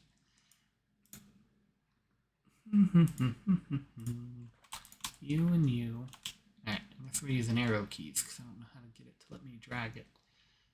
Alright, we're going to put them in here. I know actually what were kind of ridiculously big are now actually quite small, which actually this kind of fits better because I actually want to kind of have multiple on screen. We just are focused on one at a time. Let's go ahead for now. We'll just make that background just bigger. This actually was just a color rectangle anyways. So make sure we have plenty of leeway on all the sides. Okay. And now the camera should still line up. So let's go ahead and set this to main for a bit. Hit play. Oh, hey, you true in here. So my game is basically it's kind of a cross between Cookie Clicker, in that it's kind of got that idle, the kind of idle stuff, and then you click and then you eventually automate bits. And then also kind of crafting stuff like, maybe like Reciteer or something, just like crafting items and then you sell the items. And then you also have, you have employees that have managed the shop and manage the workshop to create the items and gathering spots and manage trade routes and also manage going in dungeons and stuff. And so it kind of has like the almost the play cycle of kind of like Factory Town or Satisfactorio without the like placing of stuff. Instead, it's more like management stuff. So yeah, it's a little hard to describe concisely, but yeah, hopefully it'll all come together and it'll be something really fun. We'll see. All right, so these are still way too tiny. So we're going to go ahead and redo these to make them bigger. And by redo these, I of course just mean make them grow. All right, so let's hide that for a bit. And actually, let's make my image bigger too, because I think I only did it. Yeah, that's not big enough. Okay, so we'll make my computer cry. We'll go 750. It's not often I see a working icon in Photoshop on this computer. That's pretty funny. Okay, and actually they all just stretch, so that should work. Let's me import them. Boom. Okay. And now we can nudge him over. Oh, no, you stay put.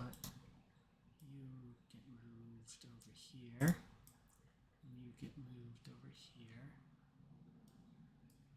Okay. So, let's restart the game. Oh, my arrows moved my... Alright. I think we... Yeah. Didn't move them properly. We need to realign everything. Actually, we need to open up workstation first.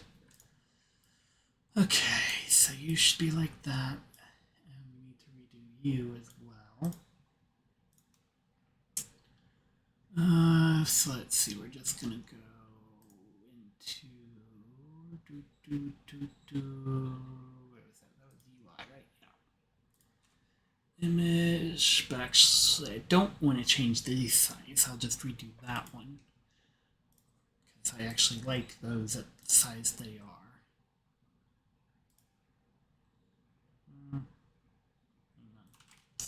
Yeah. Yeah, I like the size of those at full screen.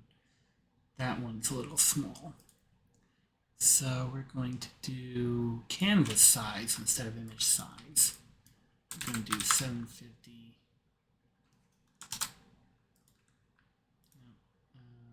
Well, let me just do that. No.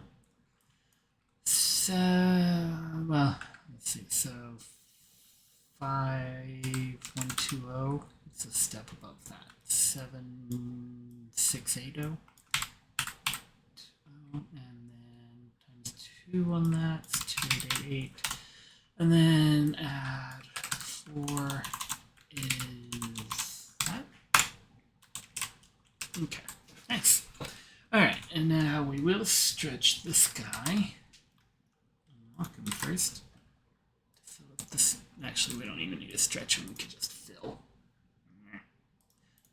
Eyedropper, then fill. And now lock that one back again. Okay, and then do this. Grab this guy. And we'll just stretch it. We'll make it about double, maybe a little more. Drop that.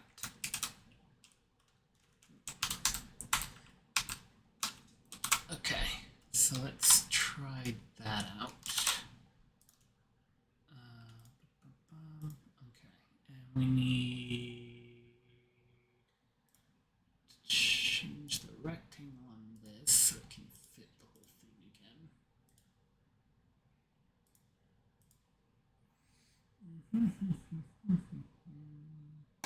To expand on maybe. Stretch mode. There. Okay, there we go. Okay, so we have that now. Go to our workshop. Oh, actually no, we did want these. We did want the, what is that? That's the workstation center. Okay, so we want that at 0, 0.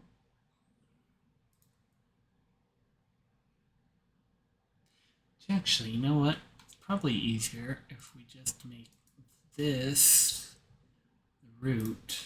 We don't even need this extra node here. That's another thing I need to get used to still.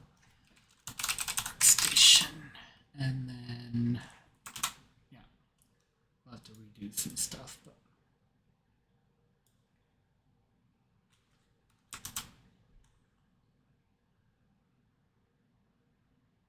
I don't know what that is. Okay. Now, over here, yeah, so now we need to fix all those again. So I think we can now make it not editable children. Yeah, good. That actually is nicer, because now we make them not editable children, but we can still set the texture we want. Okay, so now we need to reapply these. This is why it was important for us to make this decision early. We only have a little bit to redo, whereas if we had waited to resize how we did this, we would have to basically redo the whole game, which would suck. So, Okay, you go back. Okay, can I lock you? Yes, I can. Alright, let's lock him. And actually, it's not big enough anymore, though.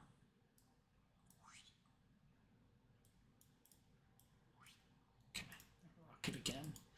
Alright, so now, what is that? That's camera. That's workstation. I don't think we care where that really is. I'll leave that up here, actually.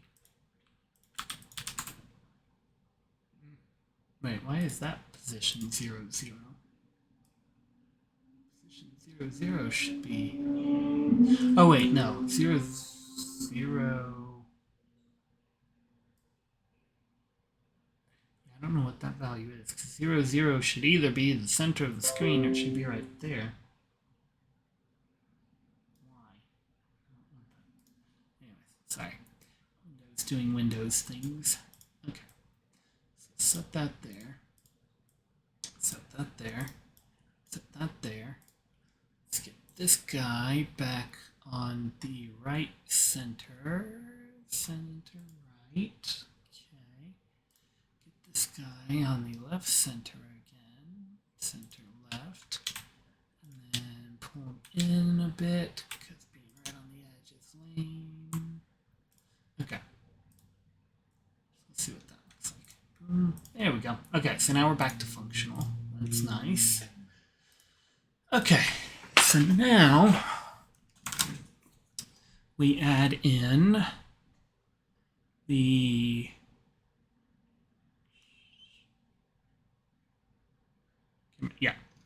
okay. So now we add in the workstation Q menu to the top level. And then this guy's not going to move, basically. And that's it. So. Weird lines on my screen. I don't know what they are. What is that bounds for? Is that the workstation's bounds? Background. Camera. Oh, that's the camera. Okay.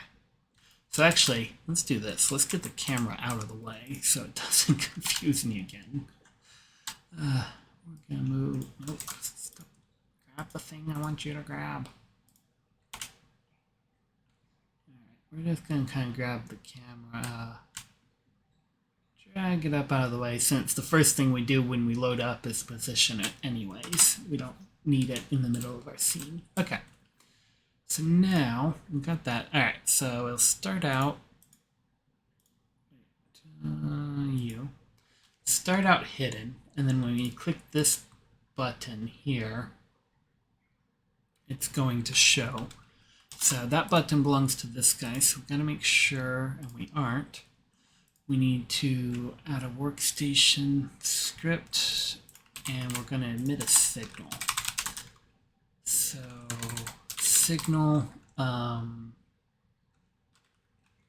show workstation, show Q. We don't need the word workstation. Okay, and then here, this is just going to emit the signal show Q. And we'll include ourselves in there so we know which workstation it was. Okay, and then on this script now, or actually not even on the script, on each of these,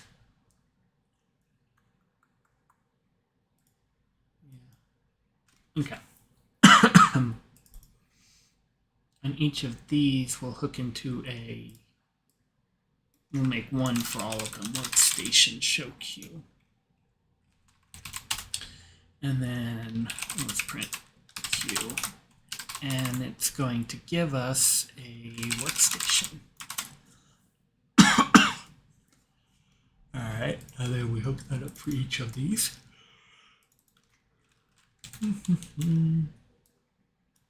On workstation Q.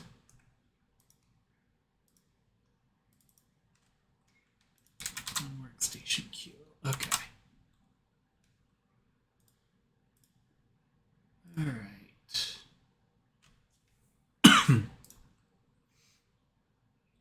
So now, clicky does nothing actually. Should do something at this point. Also, we have something spamming update. Where does that come from? Right there. We don't want that. Okay. Okay, so clicking that isn't doing what it's supposed to. Oh, we may not have the edit button hooked up. We do not. Alright, so pressed. We're gonna go, yep, that's right. There we go. Got our little doohickey. Alright. Alright, cool. So now it prints the queue. So now we can just make it show the queue. So we'll do workstation queue dot physical equals true.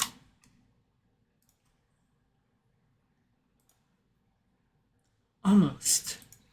So now we want to make sure we need to add a canvas layer, I think. Because I think canvas layers, when there's a camera on the screen, I'll just call that menus, will stay put, just like our arrows. Okay, so now, everything blew up because I moved this. Menus slash workstation queue. There we go. All right, let's go ahead and we'll make an X and put it up here to close it. So over in the UI, all right. And tablet, all right, and this isn't gonna be a big scary red X, this is gonna be a friendly black X, I think. Just a nice little one to go in the corner. All right. Whoops, except I put it on the wrong layer, so just copy that. And close that PNG. Alright. So now let's go over to our workstation queue. We'll put that button in there, so that's going to be a texture button. Okay, and we're going to put the where is it? UI. This is going to be the close button. Inspector, textures. We'll just have one for now. Okay, I'm going to drag it over. Actually, I'm going to anchor it to the top right.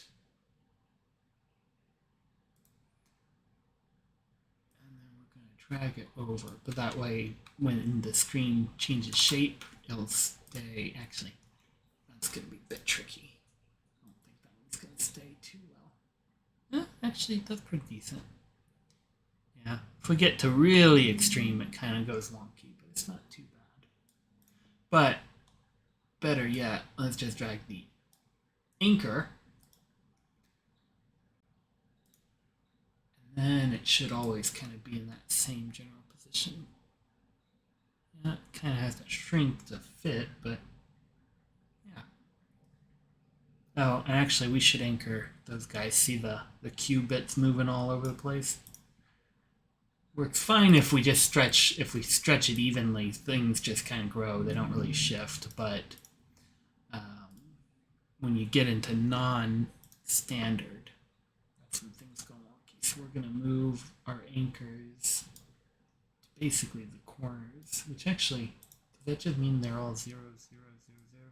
No, it's actually a percentage of on the screen. Okay. We might just be able to come up with that number off the top of our heads. Okay. So now they should kind of stay put. They get kind of squishy, and we'll have to go fix the anchors for the other stuff later, but we're not going to worry about that too much for now. Okay, so now let's do the close button. So now the close button, when we press it on workstation Q, we're going to emit a signal close. Let's call it close menu. Well, similarly, we'll have those be common, and we'll have it pass in itself too. So close menu self. Okay, and then back on workshop, we'll go here, do close menu, put that on workshop. We'll do menu, and we'll just do menu.visible equals false. Hide it. Okay, so clicky, clicky, click. Nice. All right, cool. So it's starting to look like we have something that kind of is something. Not quite a game, but it's something. All right, let's see here.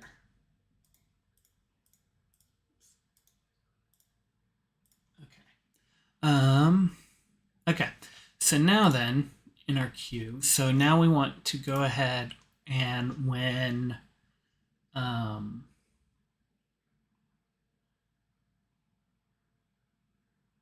sorry, I was thinking about player. When we load it up, we're going, or when it becomes visible, we want to go and disable any queues that we have. So we'll just say update queues, because eventually we'll have to have more stuff in there. So we'll do update queues, and then we'll do let's call this queues with an X or S actually. So we'll do queues. Let's do a for loop for queues.getChildren. Then we'll do a for loop on index for in queues.size, and then we'll do queues index dot disabled equals index less than or equal to player dot what do we call that one? Available queues.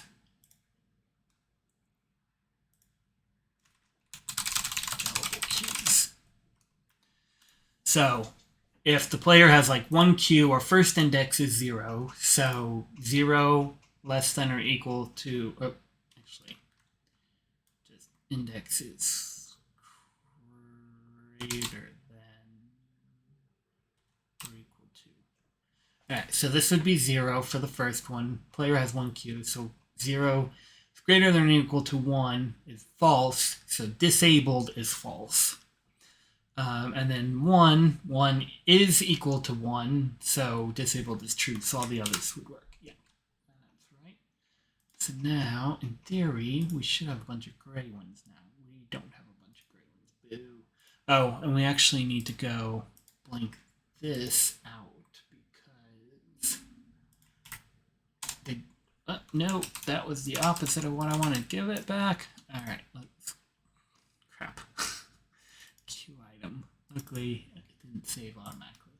I just want to delete this, not the whole everything. Okay. Alright. So, that way it'll be blanked out. And actually, instead of showing that, we'll want to do in here. So if we have a recipe, we'll set the icon. If we don't have a recipe, we're just going to set icon visible equals false because we don't want to see that default. And we'll do true here. Okay. What are you angry about? Oh, colon. Okay. No, don't do that. Restart the program. Good thing it loads fast.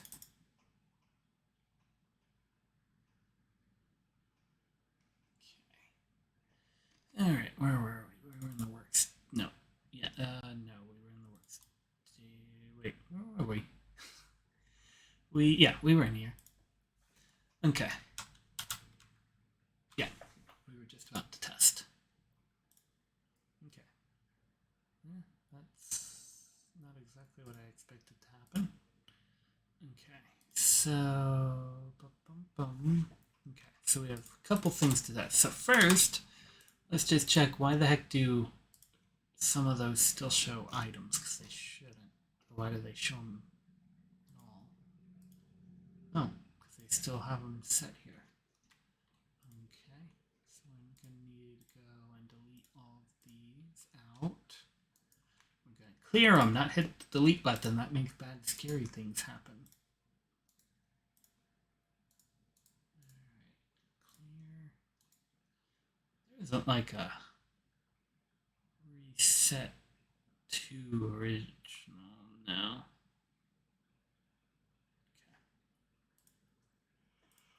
Okay. Alright, note to self in the future. Make sure we clear out test data. Maybe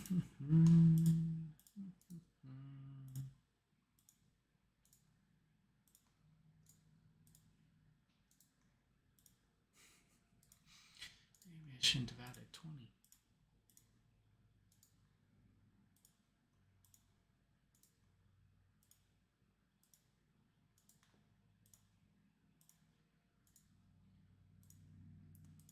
Kind of getting dizzy going back and forth from one side of my monitor to the other.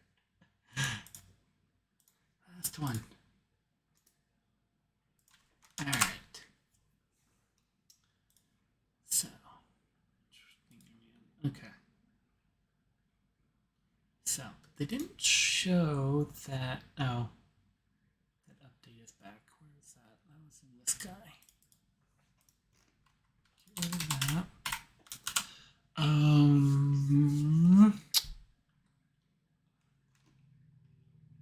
want to go, nope, to go here, and yeah, so we do have norm disabled, base button disabled, yeah, so setting it disabled should be what does the, should show the disabled one. So let's go here. We're going to print index, and we're going to print player.available queues, and we're going to print available queues. Let's see if the values are what I think they should be. Oh, you know what? It didn't actually even fire here. So this didn't get called. Let's see. It is hooked up. But I guess it doesn't work for... Oh, that screen entered, though. Oh, here. Visibility changed. That's actually what we want to hook to. Did you just delete the whole notifier again? Grrr. Okay. Notifier. Yeah, I use a lot of keyboard shortcuts, so I'm sure I'm going to delete more than my fair share of things I don't want to delete directly. Okay. So there we go. And now this should call update queues. We can get rid of that one.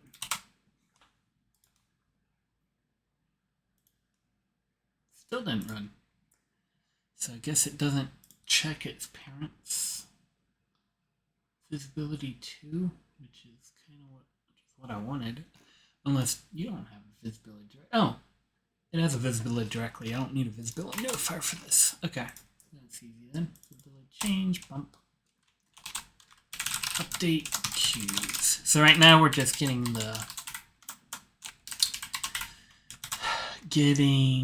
so we I don't know what web dev like time to test good Chrome. There we go. So now that one's enabled, all the rest are disabled. Cool. Alright, so now let's go ahead.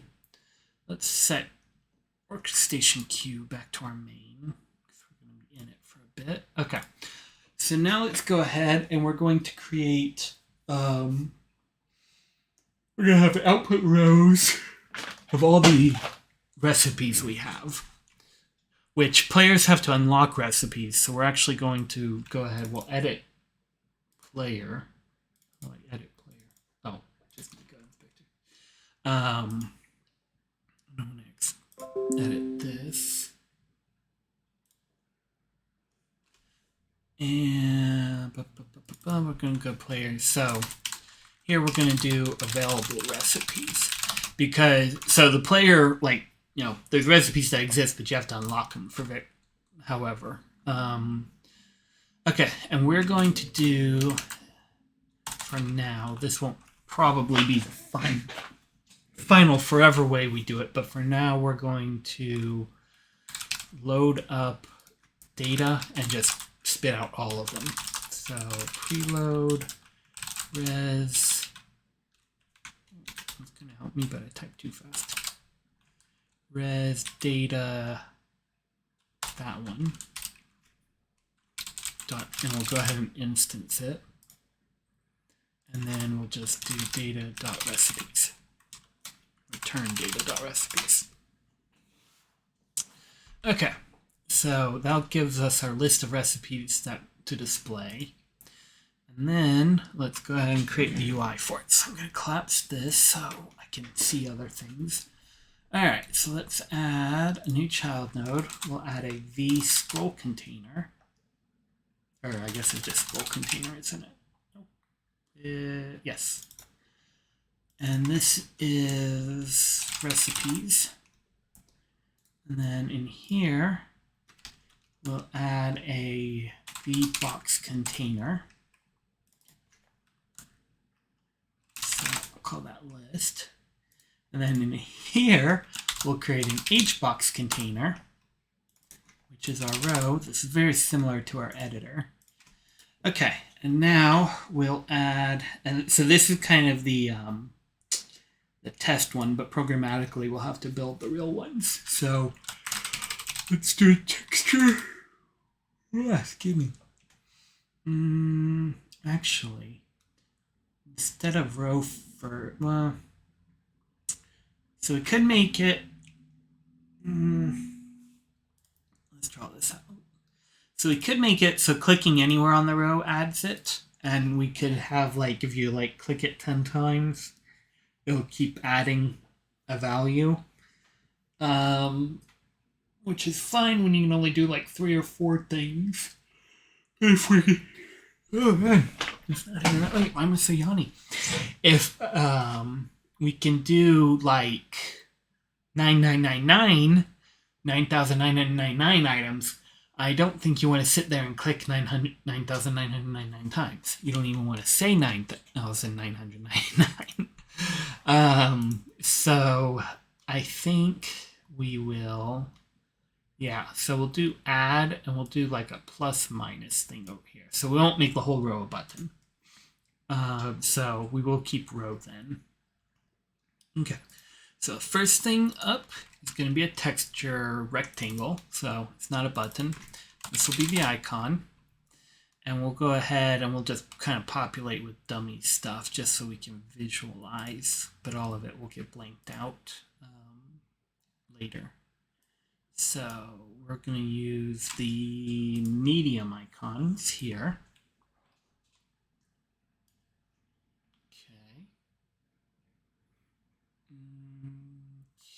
Oh, we need to reposition some of these. Okay, this guy, let's do a full rect, but then we're going to drag it in to the area we actually want. So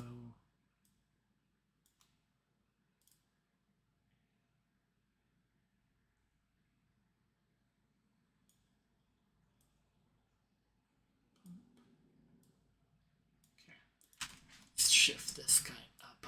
Scooch.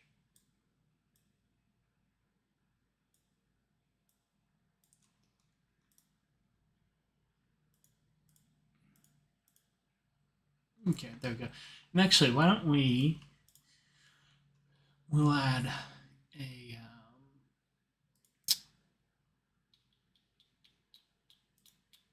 just add a back, like a white rectangle onto the background image to indicate where, well, no, never mind. We'll never get it lined up right because we have this book all stretched to pieces. We'll just go with this for now. Okay, so there's our icon. And then let's add a label for the name. So this would be copper ingot. Okay.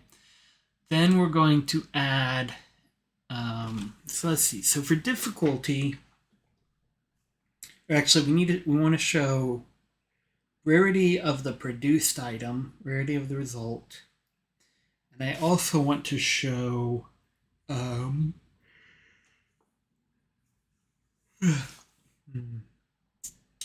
do I? Rating, if I want to show the difficulty, well, show some kind of indicator of the difficulty. I don't want to show the direct number, or maybe I do, but I want debating if I want to show something that kind of indicates, relatively speaking, how long it'll take. We should just show the difficulty. Yeah, we'll just show the difficulty. Dun, dun, dun. There's no reason to get all super cryptic and hidden. It'll be data mined anyways. So we might as well just show it. Oh, nope, I want a label. Go up there. And this will be difficulty. Okay, and then the rating, let's actually make a new control for the ratings. So, new scene. What do I call it? So rarity and quality will use this. I guess we'll just call it like star. Oh well, let's see. The base thing's gonna be a H box. It's gonna be a star. No, what do we want to call that? Star level? I don't know. All right, let's go make a star. Time for me to make a high quality star. This is going to be fantastic, I'm sure. All right, high quality star coming up. Actually, let's make this on the regular UI. Star.png. All right, tint. All right, now let's get a star color, which is what, like yellowy orange. That's not bad. Alright, tablet time. I think with a ruler and a compass and a protractor, I could draw a star very well. Star. Look at that. It's beautiful. Okay, yeah, no, that's bad. I just used the darn star tool. Dun, dun. Polygon.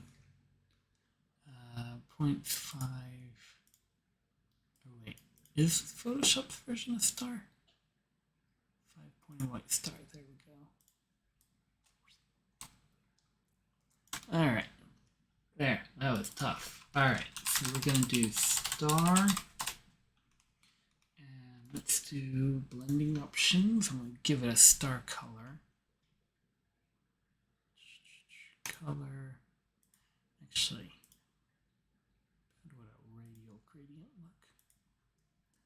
Getting fancy. Getting radial gradients in the mix now. Alright, let's go there.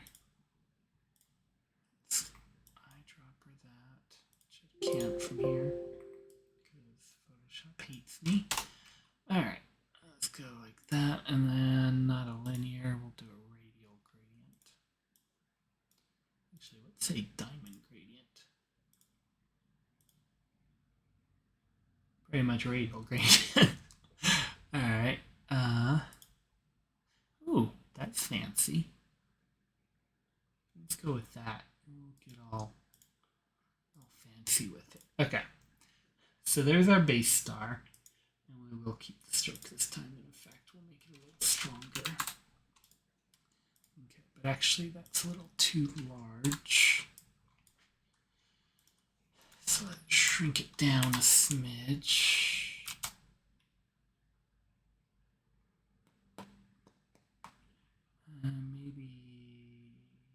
Maybe there. Okay. Around the corners. Switch that to less pointy. And that one. Couldn't really see a difference there. Okay. So we got to start, and then we want the unfilled in version. So call it star empty. Drag it over. Alright, and then we'll use a color overlay or a blending for this too. Let's stick with the switch the colors to grays. Mm-hmm.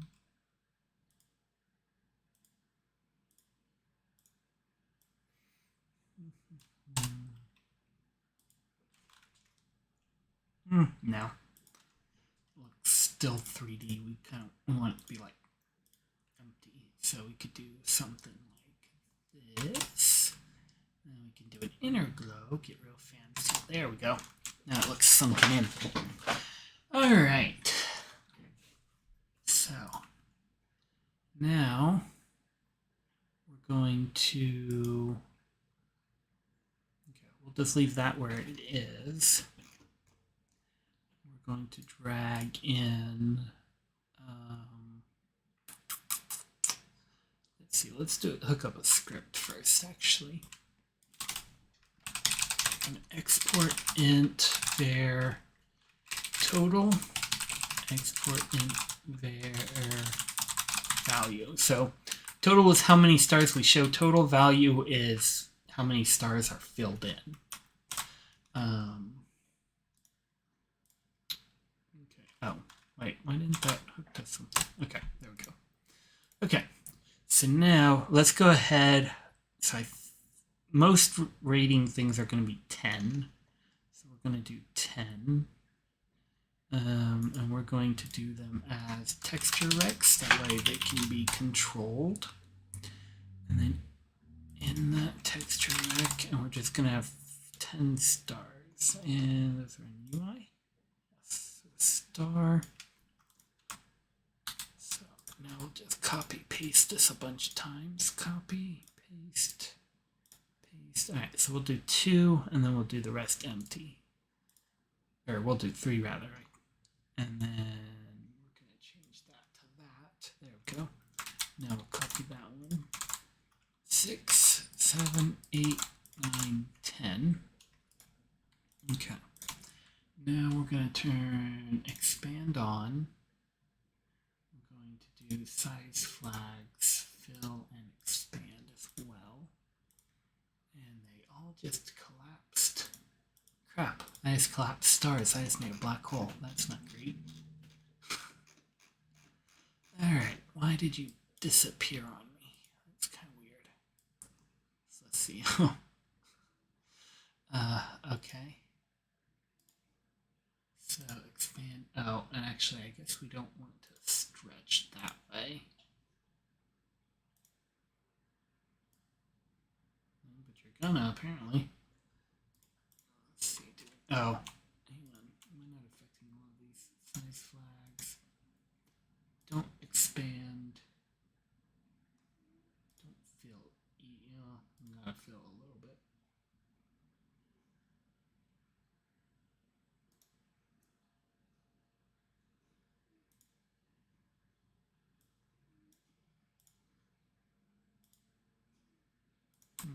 Okay. So turning expand on has proven trickier than expected. Alright.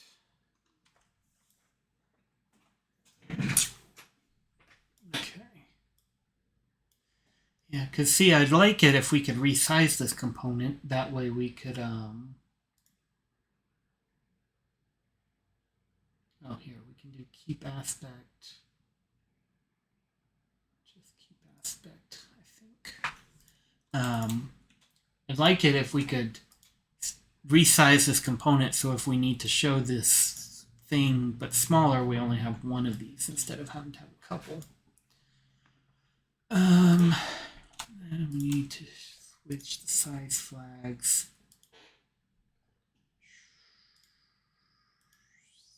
Maybe. Okay, so they grow appropriately. They won't let me shrink though.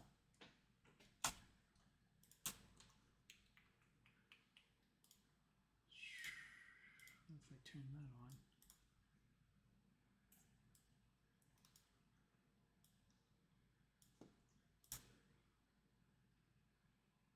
Can't control the size there. Oh wait.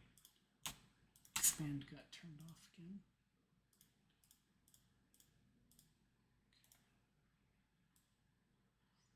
There we almost go, except if we shrink them, we want to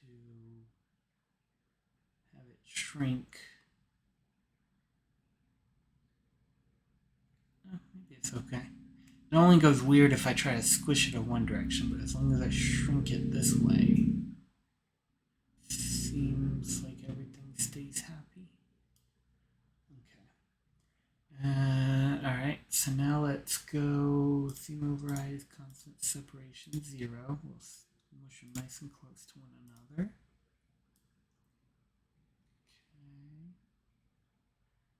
Yeah, that'll work, I think if we need it really tiny, we will need an extra one, but I think in that case, we'll probably just show star and a number if like we need to be able to squeeze one of those in somewhere. Okay, so that's good. So now we'll just go, when we start, we're going to, can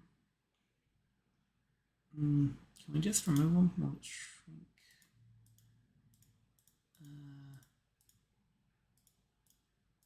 Yeah, I guess so. We can just hide them instead of deleting them. So we'll hide, just like we did with the disable, we'll hide these, and then we'll set them to, oh, you know what, can we, yeah, and we'll just have to swap the textures. So let's do a export texture there, star on, export texture there, star off. We'll specify the star textures here. Okay, and then we can just do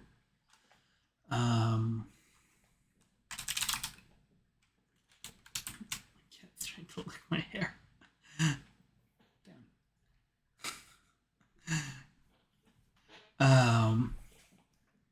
Okay, we'll do, I want to see, does this guy have script changed? Maybe whenever the object script is changed, child exiting. Looking to see if there's just one that's kind of anything changed, but I don't think there is. Can't step on my keyboard. Okay. Let's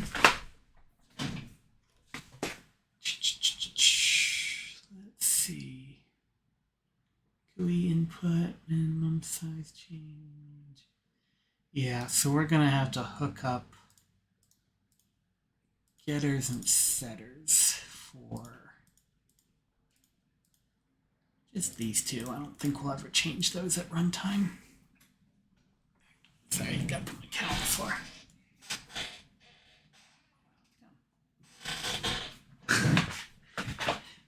I have a L-shaped desk, but he likes to stay right in front of me instead of being on the L part where he wouldn't be in the way and I can still pet him. Cats. All right. Set get. Set total. Set get. Set value. Update stars. So we'll have this function, and then set total. Param, we'll call update star, well, we'll set the total first. Total equals param, update stars, I keep doing starts. Set value, param, value equals param, update star. Okay, and then,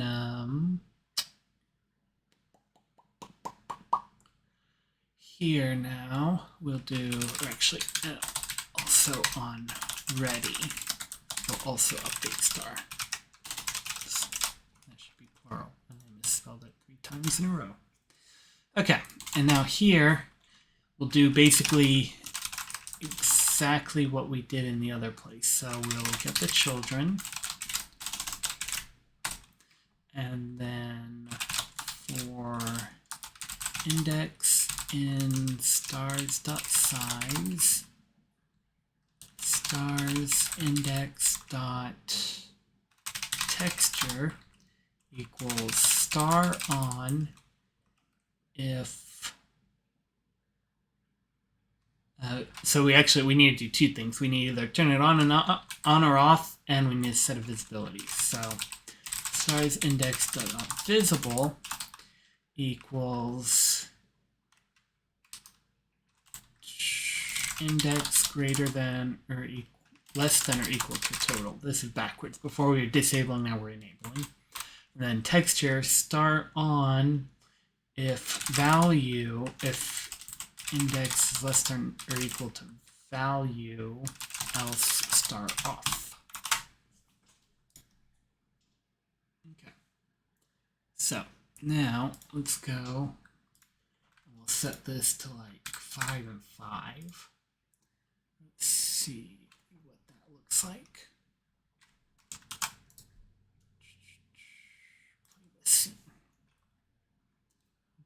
Almost. We have one too many, which an off by one, when you have a less than or greater than, means you probably shouldn't have put the equal sign. All right. Play the scene. Cool. So they're all on. Let's go ahead and we'll set this to 1. We can hit that. That should be 0 to 10. Or 1 to 10 rather, and that can be 0 to 10. Be no point to have a control with 0 stars, but it would make sense for them all to be empty. This scene. Nice. Okay. So now we got that component. We can go back to our workstation. Q, go here, and now we'll drag on that component. Star level.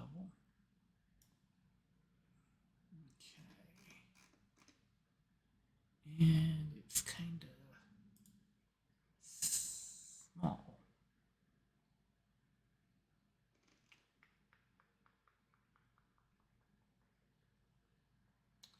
Yeah, okay. So let me think about that for a sec. So, yeah, because everything inside can expand. And if it expands, means we allow it to shrink, but because it's in a component.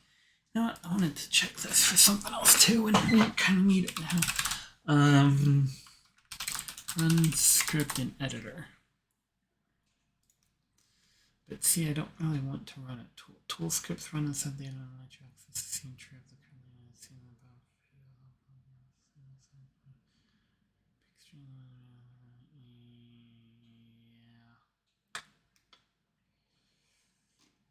So I don't really want to use tool. Like, I'd like it to be able to hide the stars in the scene if I like put 5. Like, I want it to actually reflect 5. But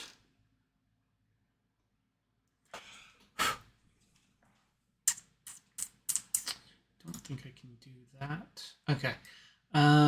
As for this problem, let's see. So our star total is 10.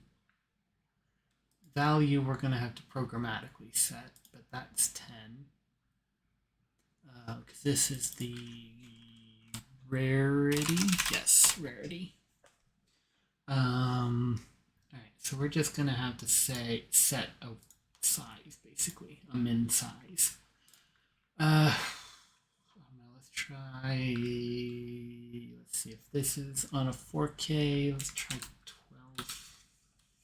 It's too much, maybe 1,000. That'd be big. Oh, that's not too bad. Might be a little big. Let's go 800. Yeah, we'll finagle it once we get everything in. Okay, so icon name, difficulty rarity.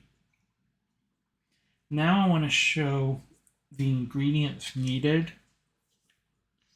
And originally I was going to do this on one line, but I think we're actually going to do it on a row below just to give us more room, like a sub row.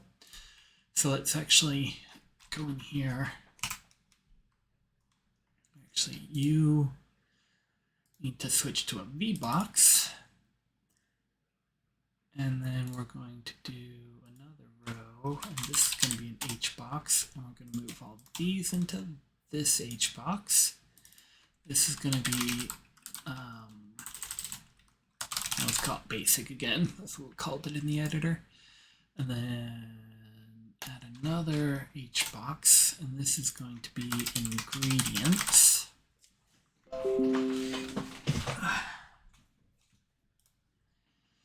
Okay, and so here now we'll have basically each ingredient that's necessary and its quantity. And we're going to use the small icons. So let's go ahead. And actually, I think we're going to show it like we do the Q item where the number is overlapping. So let's make a quick control for that. So new scene. We'll call this item count. This is going to be, we'll just make this the texture rec itself. Item count. Okay, and then we just have to add a label. Okay, and this is the count. And then, so we'll use our should never see icons. And we'll go ahead and use it small since that's kind of the size we're finagling. And we'll use expand, and we'll use key centered scale. Let's stick with scale. That looks decent. Okay, and then this. So we'll have like we'll do our maximum number again. No enter. Okay, and text line right, and we're going to anchor it to the bottom. We'll do center or bottom wide. There we go. Okay, so there we go. So that's not too bad. That's the right font. We did do the whole thing right now. We have to specify theme every time.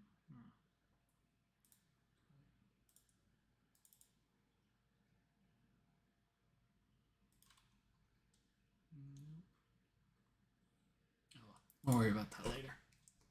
Okay, so we got an count. Now let's just add a script so we can configure it. So we'll have export texture var icon export int var count.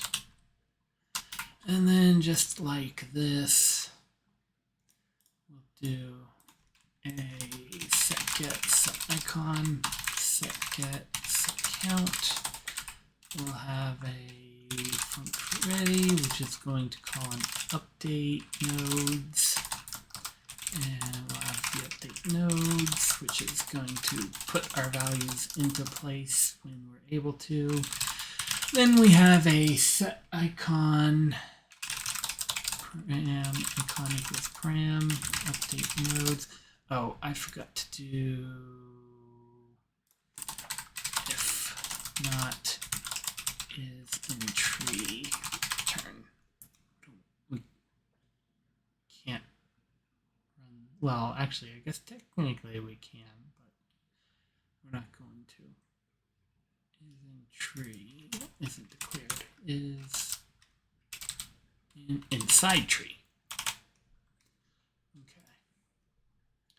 So if not is nope, not there. Because both. We'll do that in a sec. All right. Set count param count equals param nodes. All right.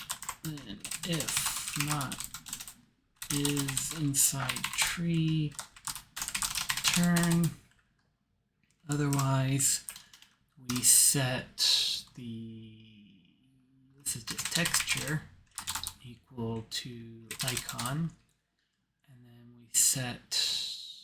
And actually, we don't actually need a script for this because we can. This is the top level, so we can just set it directly. So we just need count actually. So, and that would be count.text equals string count. All right, let's set that to 5, just to test. Nope. That's kind of itty bitty tiny.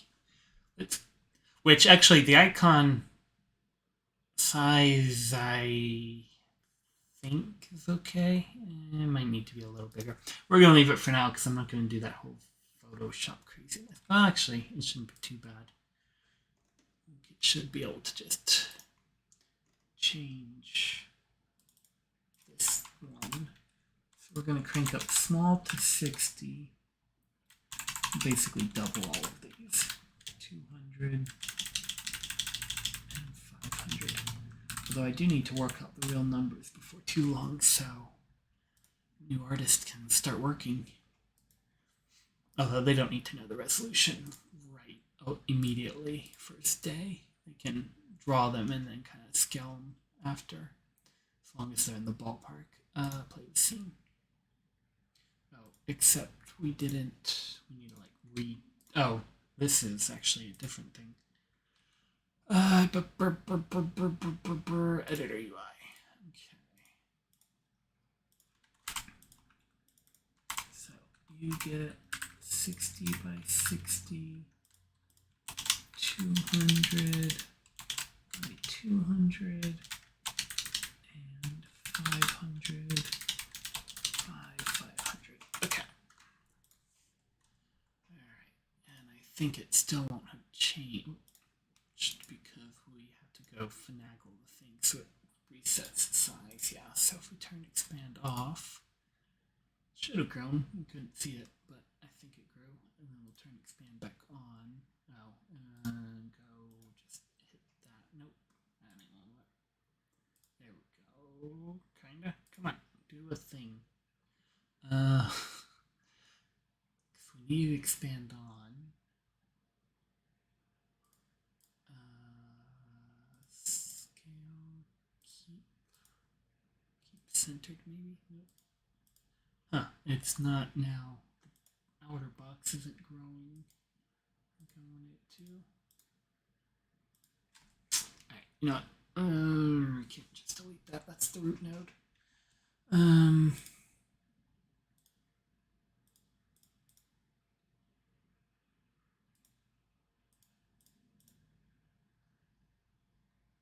Well, actually, I guess it doesn't matter. We can just do scale and expand. Keep that on, and we'll just manually change the size to some value.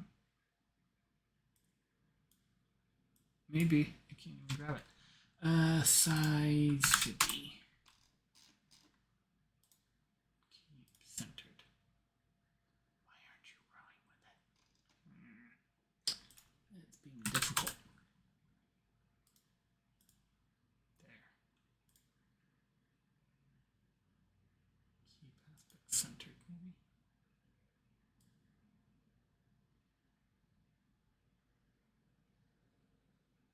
Okay, that seems to be the one I want. Okay, now, okay, and that still ain't good there. Alright, now let's crank up the font size of this a bit. Which unfortunately means I have to go load that whole thing. Alright, so back here, we're just going to do an override for now. It's faster. Alright, new dynamic font. Clicky. Font. Quick load. That one. Settings 64. Too big. 32. 24.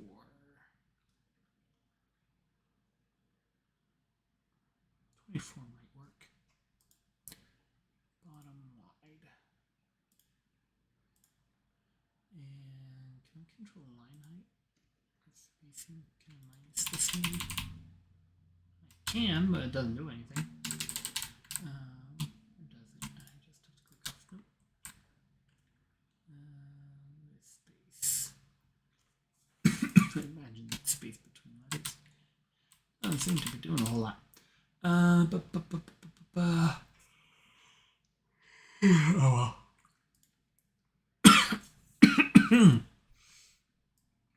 want it anchored over there.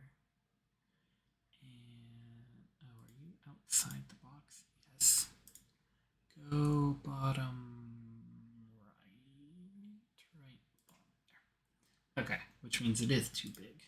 It doesn't fit. So we'll go 22. 20. Oh, hang on. I changed the size, which means now it ignores the bottom right. Okay, we can go a bit bigger. 23. Not respecting your anchor. Bottom right. You can get 24. Bottom right. Nope, 24 is too big. 23 it is. Bottom right. Shrink. Shrink. Okay. And now I want it down more, so I'll just shove it down manually. Okay. Let's see what that looks like now. Play the scene. Still pretty itty bitty baby tiny. Yeah,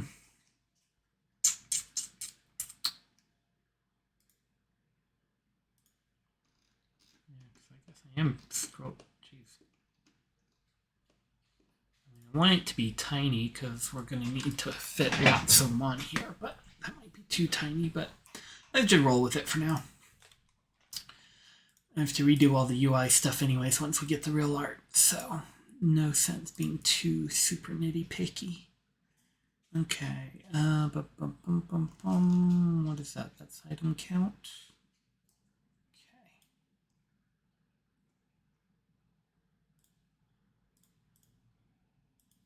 Now, and same deal because it's scaling. I have to go put a height in here. All right, so min size should be 60 tall.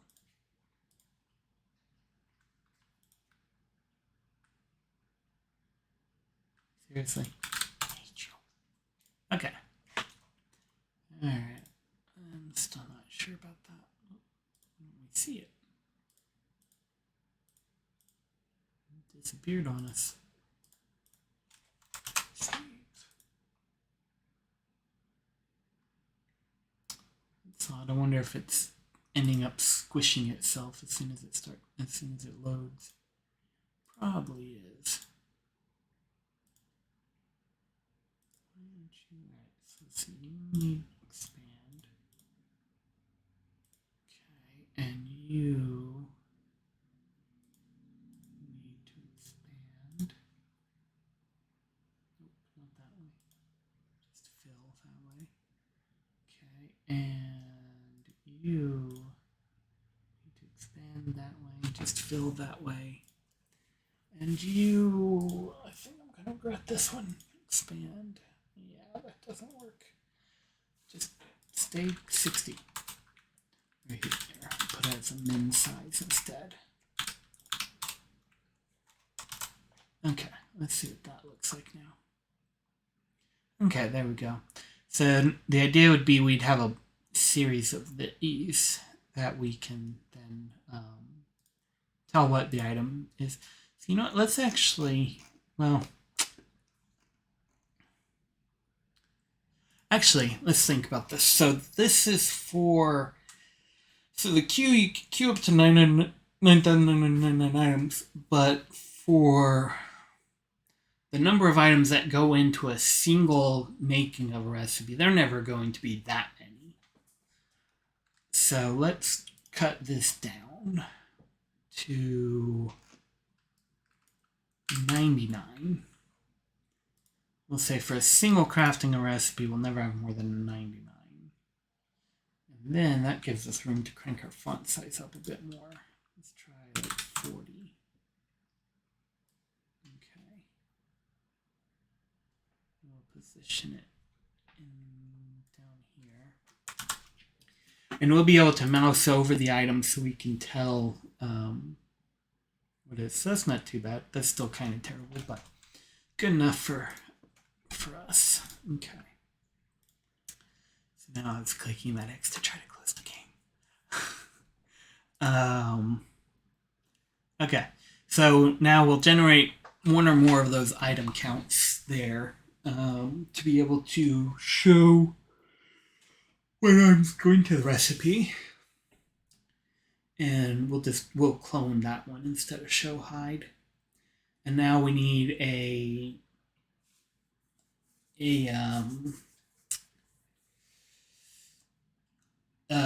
like number counter, number picker plus or minus thing. So let's see if there's a control for that already, and if not, we'll build our own with 2 buttons and an input or a label.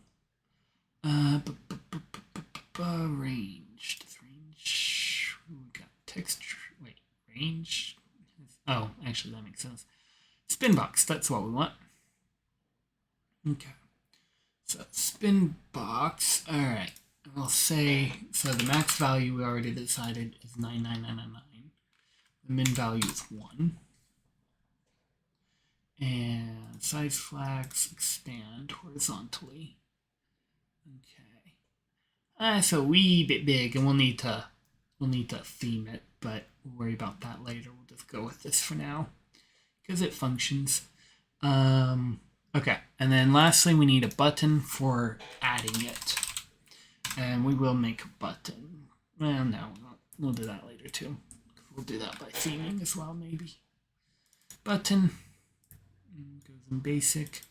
This will be add.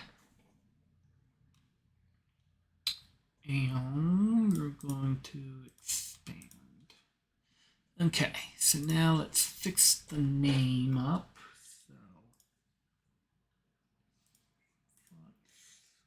font. And actually, you know what? Let's do this. I think we can save the font we used here. Save. Let's call it font. And reuse that in other, but I think that's attached to the size, so that won't work. Never mind. We'll just have to pick it every time. Yeah, I know why they have the font size attached to the font, but I don't like it. All right. Okay. Font, new dynamic font. Font, blah. Quick pick that. All right.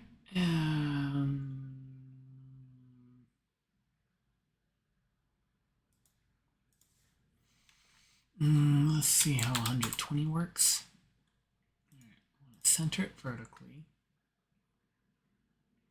It does not look centered vertically to me. Oh, I had a new line in there. Okay, we'll align it left. That's good. Okay. This thing. Let's go tweak this so it anchors. Nope. I'm gonna drag its anchors. Nope. Let me drag all of them together without. There we go. Put that right smack in the middle so it'll center a line in theory.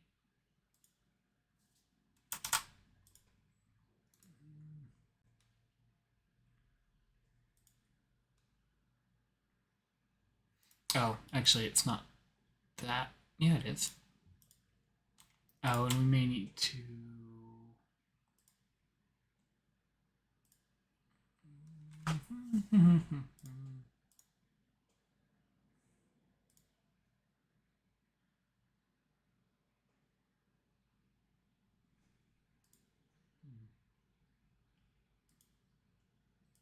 Not sure how we anchor these to the middle. Maybe 0.5, 0.5.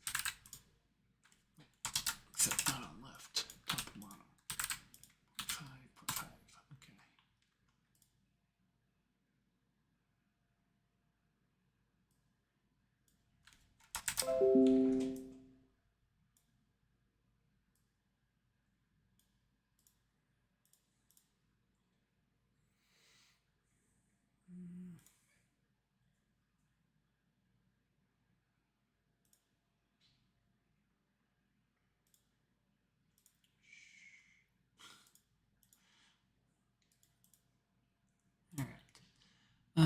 Okay, so let's see. So if I do 0.5, 0.5 on the star.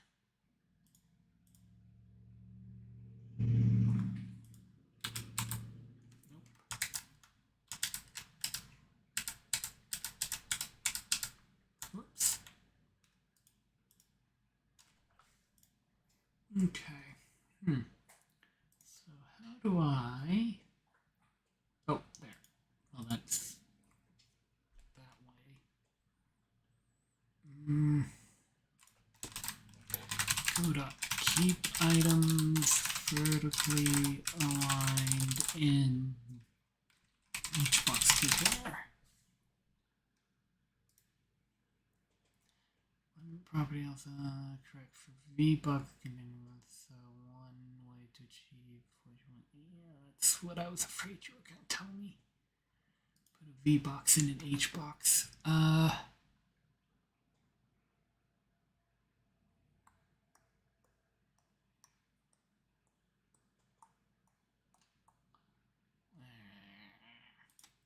Just kind of manually position it. Maybe I can't manually position it.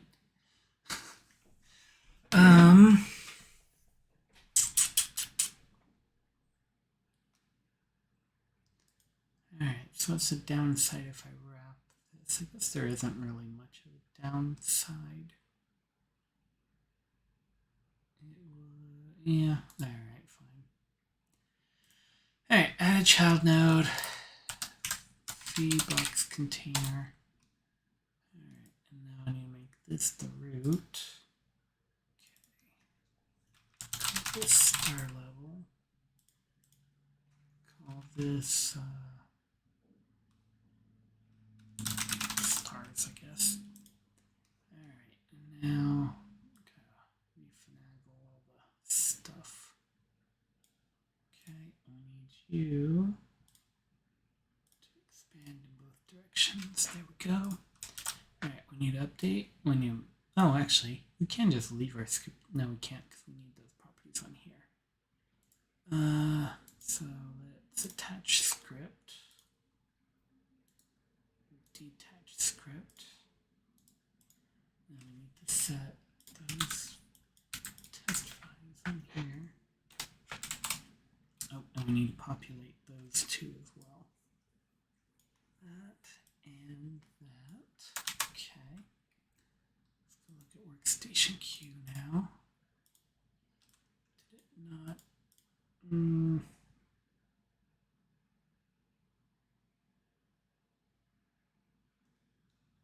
It's a VBox.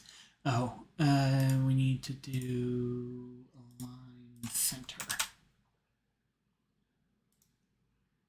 Didn't move. Alright, let's do edible children just so we can see what's going on here. Oh, because you took up the whole height. So, but if I don't expand you that way, you end up shrunk.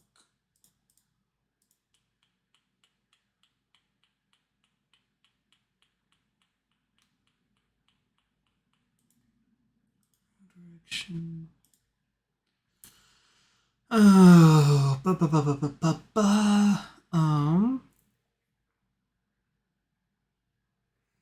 yeah, it's really tricky to make these resizable stars, but also not just have them shrink out of existence.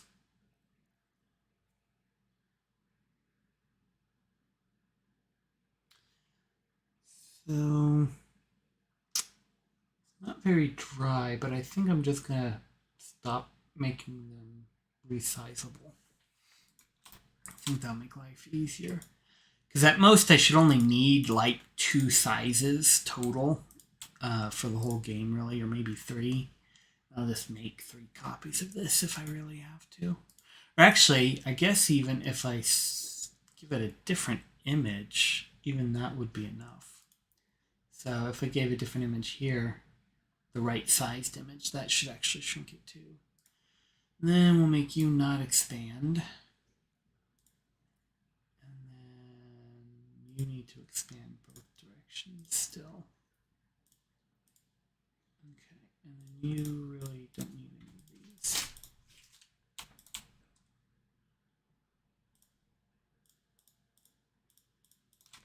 Okay. Alright, let's see. There we go. They centered now. Nice. Okay, and now we can turn off editable children because we don't actually want to edit them. Okay, and now spin box. let's go ahead and put a value. Oh, I guess there is a value. It's just so massive we can't see the value. Where do we go? So it can't. Oh. Start.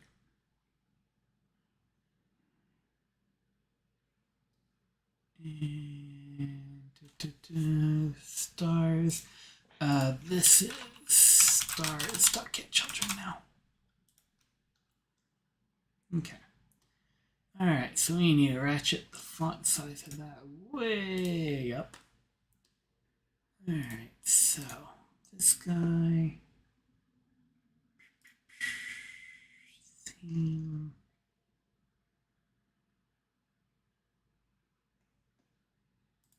Oh, I did make a theme. I thought I did. I don't think it's good enough.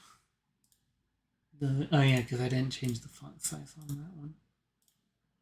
Overrides icon. Wait, if I have a theme, I can only set certain things. Oh, I'm in a spin box. All right, so the rules may be different. Let's clear that. Icons upside down. Can I not change the font size in an override?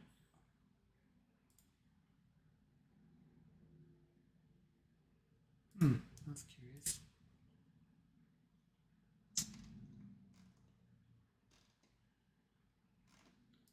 Okay, well, let's set up the button first.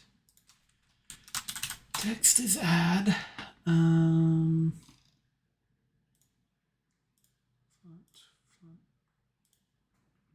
No, dynamic font. Font. Quick load. Settings. Crank it way up, probably 120. Okay. And now let's actually add, I think there are,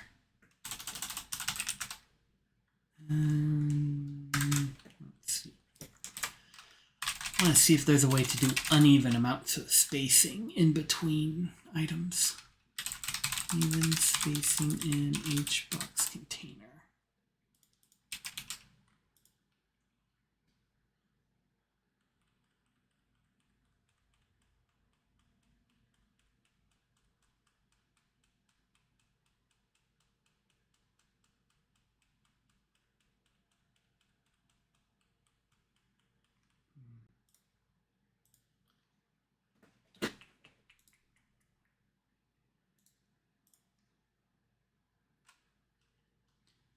Can do that separated, but it creates a line, although maybe we can turn the line off. Let's see. We don't want the line, we just want how big it is.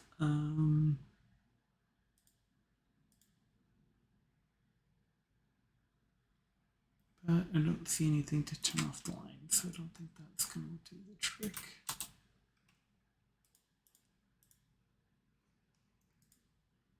Can't set a margin. No, not in the way I want to. Not like a CSS margin. Theme ability to.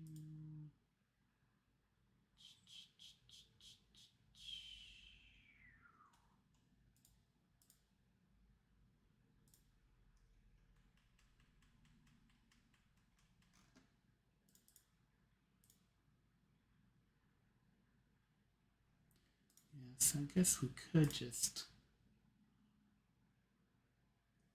crank up the width on these.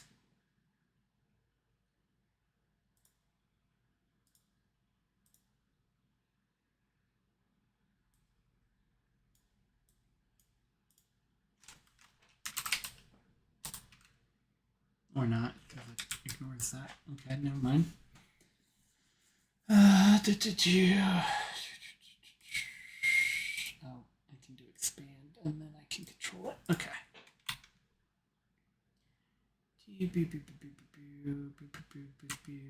Except now stuff didn't move back. Oh, its margin is probably still stuck over there, maybe? Right. No, they're one and the same. I don't know why that space didn't shrink as it went.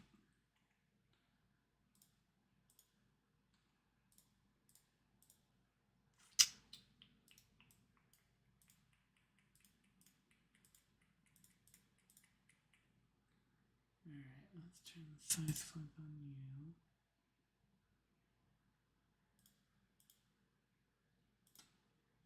Why that was on.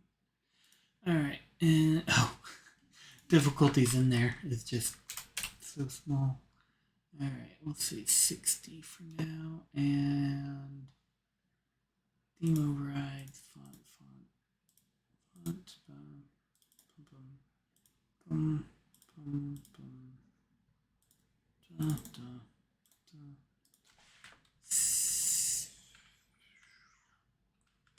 140. Alright, vertical line center.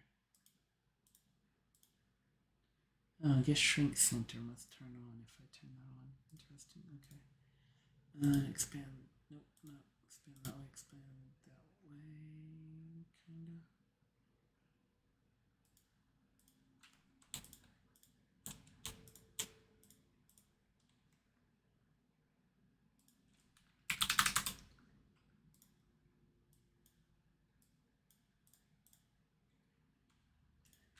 Yeah, it's supposed to squish, it's just not like updating it. If I change something, it seems sure not. Yeah, I don't know why it's not moving like I want it to. Expand right. Where is grow direction?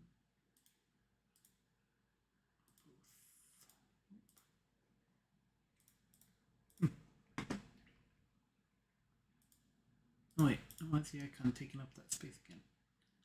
I told you to knock that out. Okay, now you did.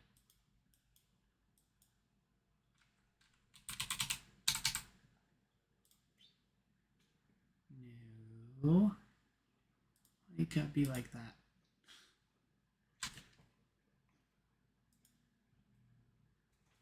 Alright, crank it up.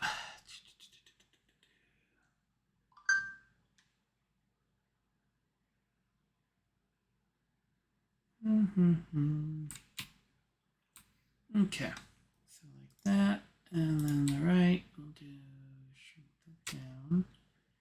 Difficulty. Guess I'll manage these margins myself. We'll need something eventually, some kind of icon or indicator to indicate the difficulty, but for now, this is fine. Okay. Alright, then this guy, put his margin left over a bit. And now the stars are a little on the small size, but worry about that later. I don't want to get too tangled, too caught up in all the perfecting every little thing right now. Making every last little thing exactly right. I just want kind of something usable. Alright, we never did figure out how to crank up the font size on this, did we?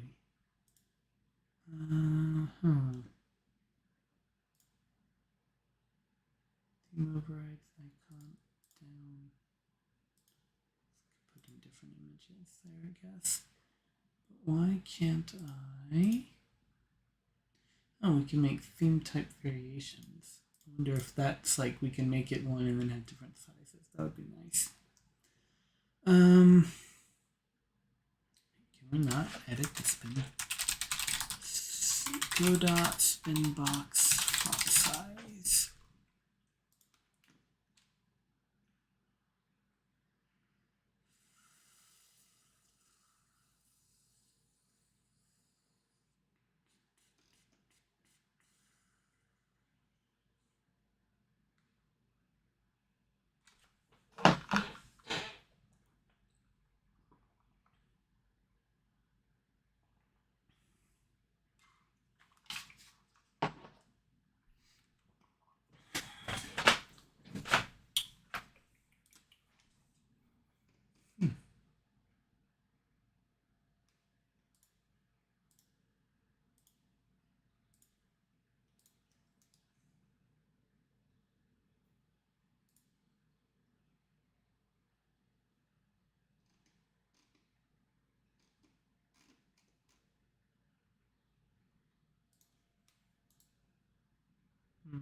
can't have it children.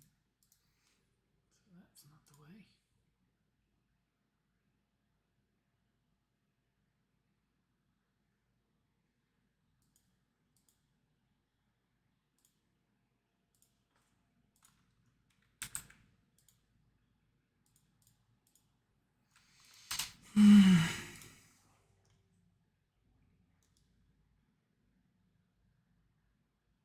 Oh, there. To adjust the line edits theme overrides to make them apply. This because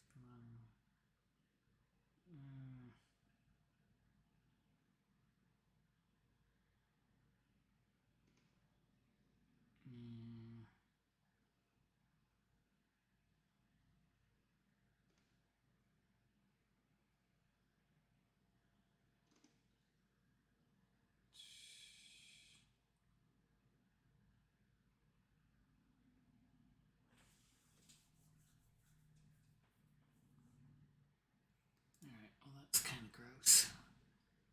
So we basically have to make a theme. And edit the line edit bit of the theme, which is the sky.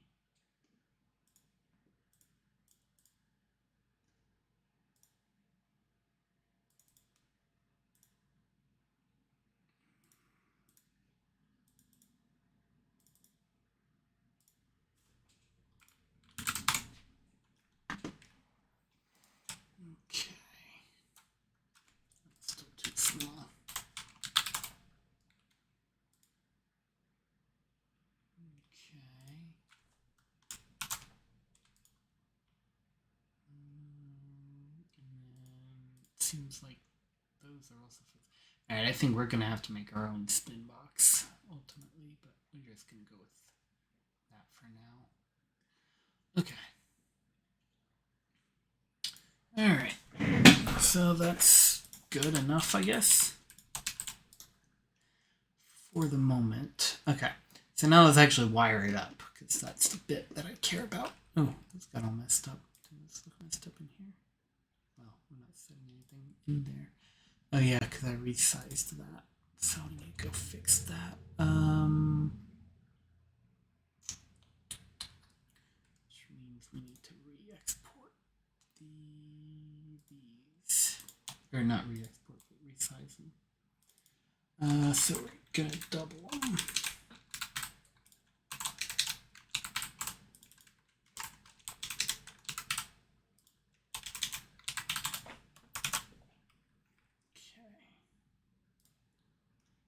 All right, and then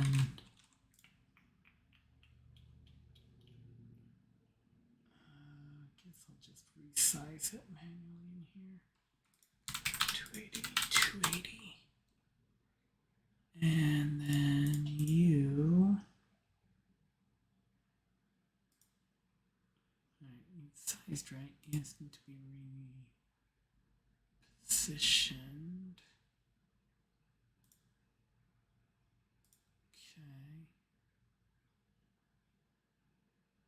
Okay, I think all the rest of that's good still. Oh, except now they're too big. Yep. Let's go here, and I'm not going to worry about this right now. So we're just going to chop off some extras and oops, move this up so it's back on this. And I just think. Oh.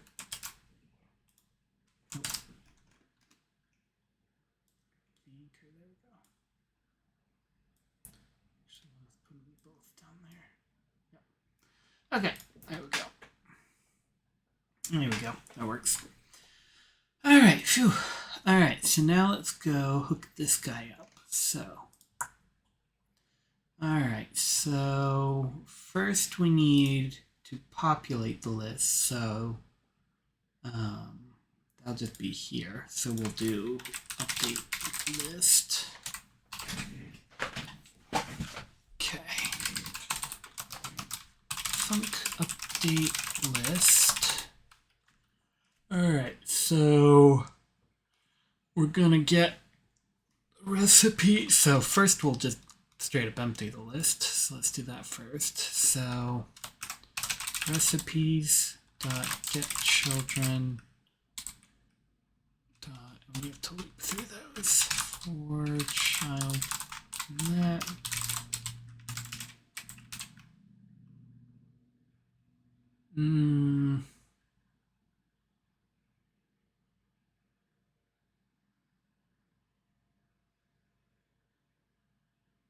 Why does that seem wrong? What did we do on editor? Because we did the same thing. It's up here.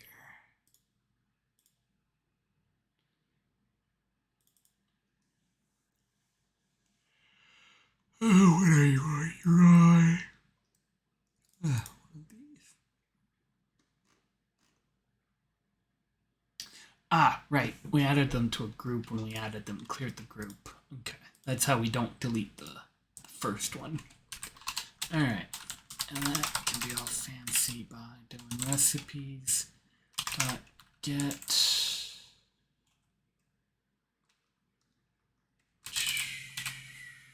oh wait, it was on get tree, wasn't it? Get trees or get tree. Okay. Get tree dot get item get nodes in group, and we're going to call this group Q recipe, and then we can do call group.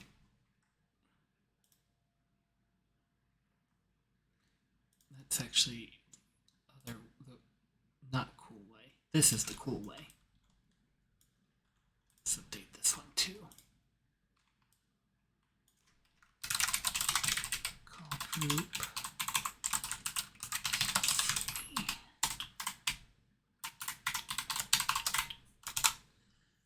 Okay. Let's get tree.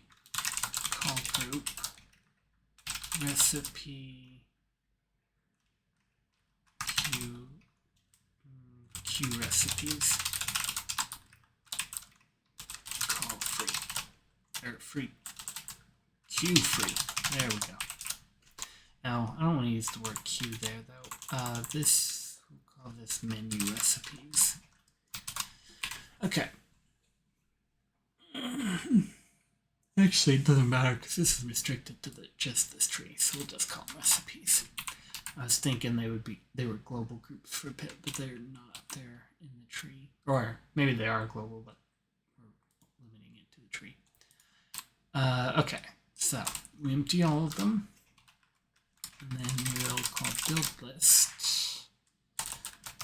Build list, and actually we'll we don't need a separate function for build list just yet, because I'll do for recipe and player.available recipes. And we'll call it build row instead. Recipe. Alright, func build row recipe. Okay. Why are you grumpy at me? Indent to block expect. Oh, I just haven't passed pass. Okay.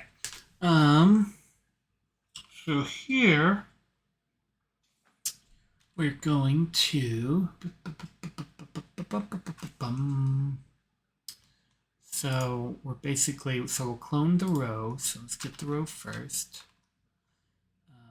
Oh, and let's also do that thing where we do recipes list row dot visible equals true. So we'll make sure it's visible before we clone it, and then we'll hide the kind of template one after.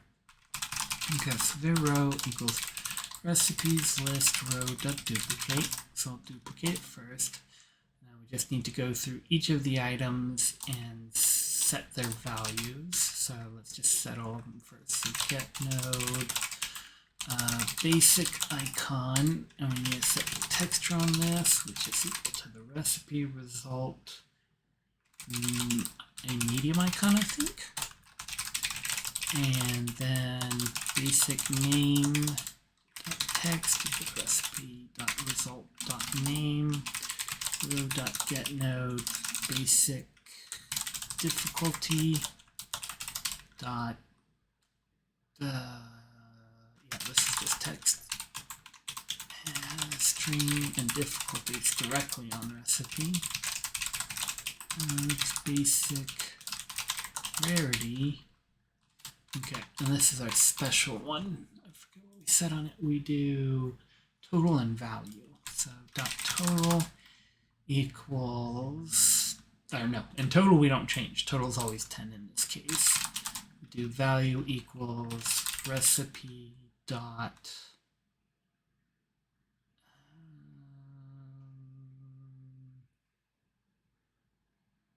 this is on the item rarity. Okay. Then row dot get nodes spin box we don't change. It's just going to be 1 to start with because the user changes that, and then the button we don't change. Okay, so let's check this first. Oh, and we need to do recipes list. Add child row. Fire everywhere. Non-existent function get nodes in base VBox container. Oh, get node singular.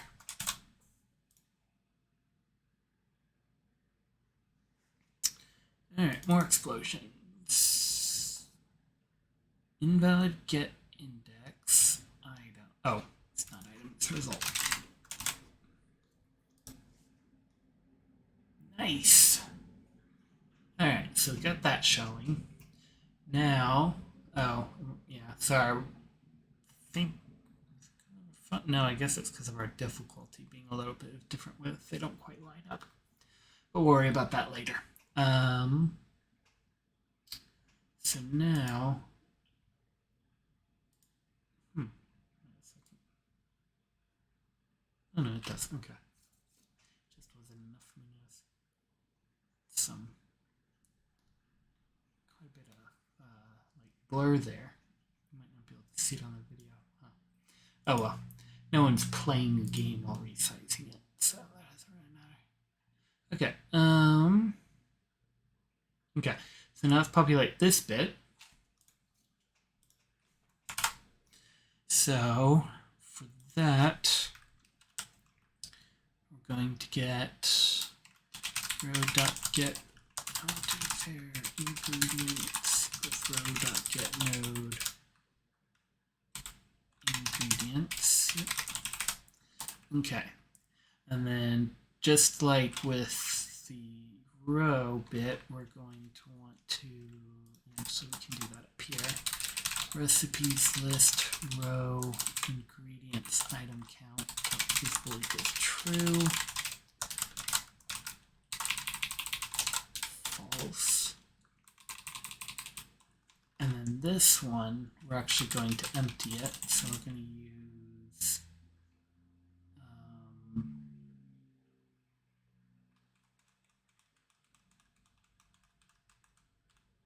yes. Yeah. So for here, I wonder, is there a method like group call group for children? Because that would be cool. Call no. Only group gets it for some reason. Name.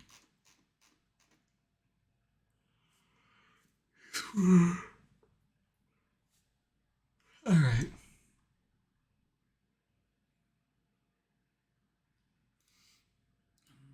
Let's check node real quick just to make sure. Nope. Okay.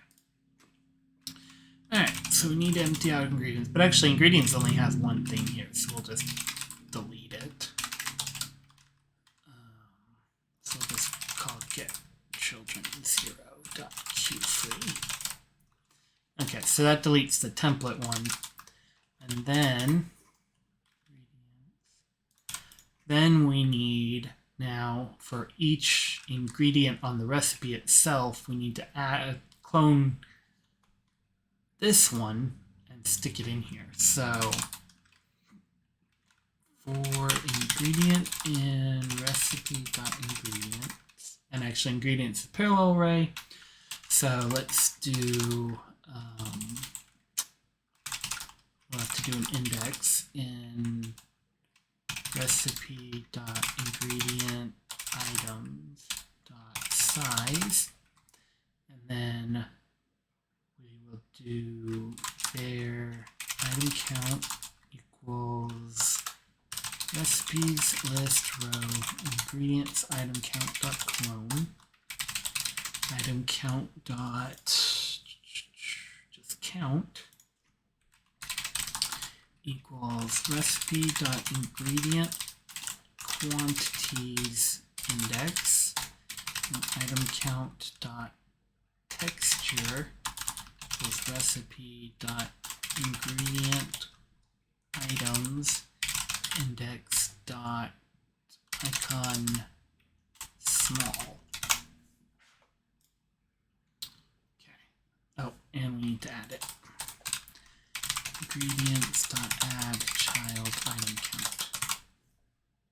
Okay, I think that's old stuff. All right. Oh, that's clone duplicate.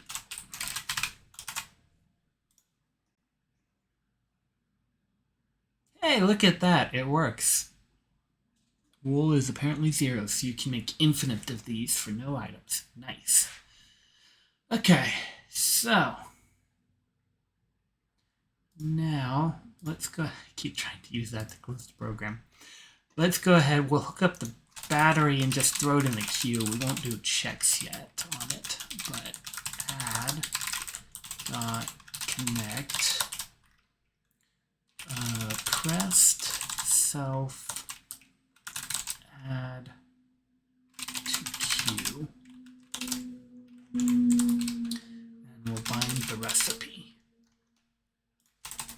Okay, so func add to queue recipe. Okay, and then so here we'll just do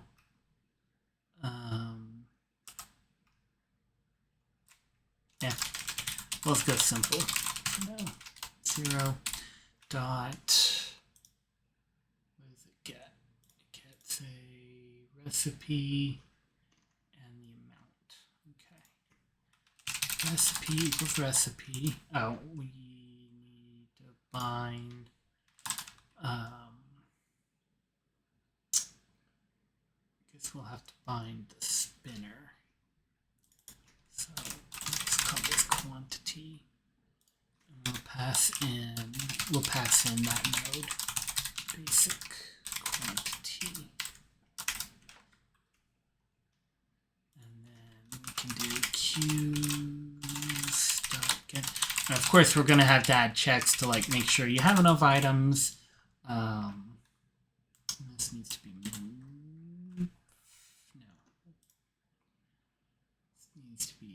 quantity. Oh, and we have to specify minute and max value. Max quantity equals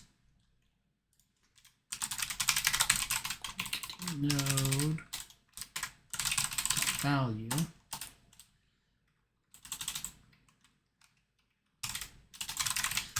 And then just as a placeholder, we'll do max value equals recipe.difficulty times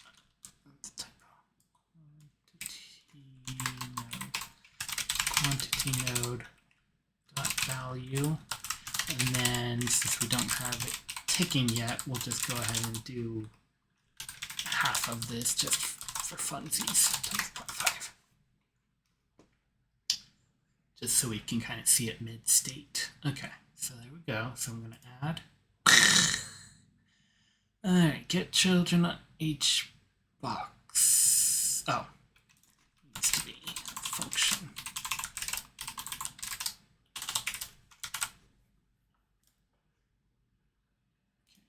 Okay, still blown up. Alright, max value invalid. Okay. I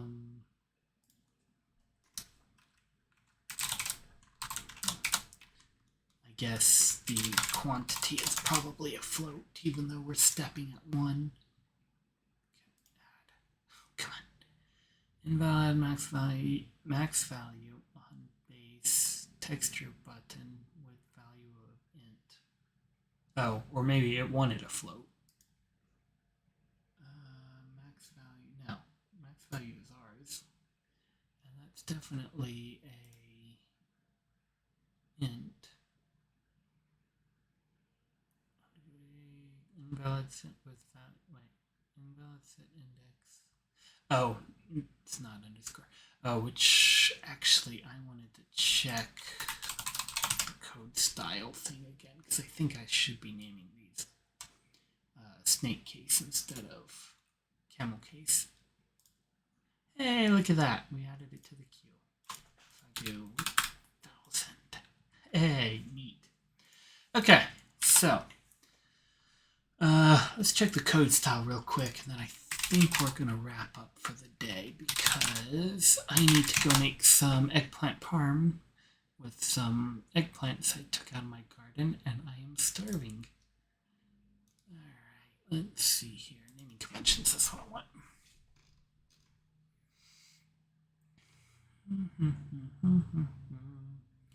Now they do camel case here, official. But what do they do for? Oh well, okay. So they're actually using snake case for theirs.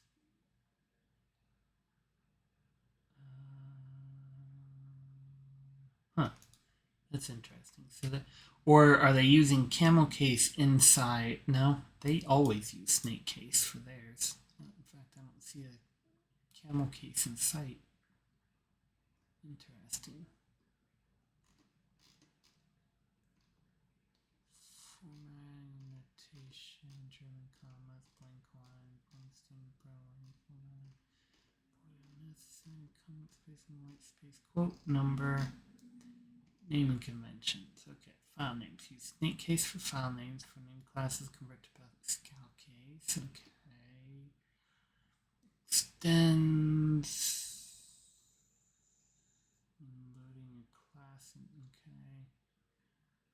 Snake case for function. Alright, so they're just pretty much blanket statement use functions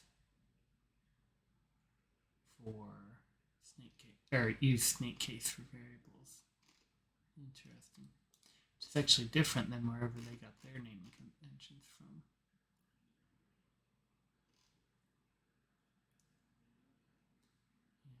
And in fact, I'm pretty sure I read this in their tutorial that they use camel case for variables. So that's interesting. I think I'm going to leave it camel case. Alright. Alright, so yeah. So I think we'll call it a night here. Thanks for joining me, everyone. If you enjoyed the stream, be sure to follow. Still working on a schedule. I think I'm getting close to having one figured out. Lately, I've been streaming like every day, though. So, but yeah, follow me. You'll get a notification. You'll get a notification on Twitch if you follow me on Twitch when I start. Follow me on Twitter. I try to announce as soon as I know I'm going to broadcast a stream. I try to announce that on Twitter. So you can follow me there to get kind of an early heads up.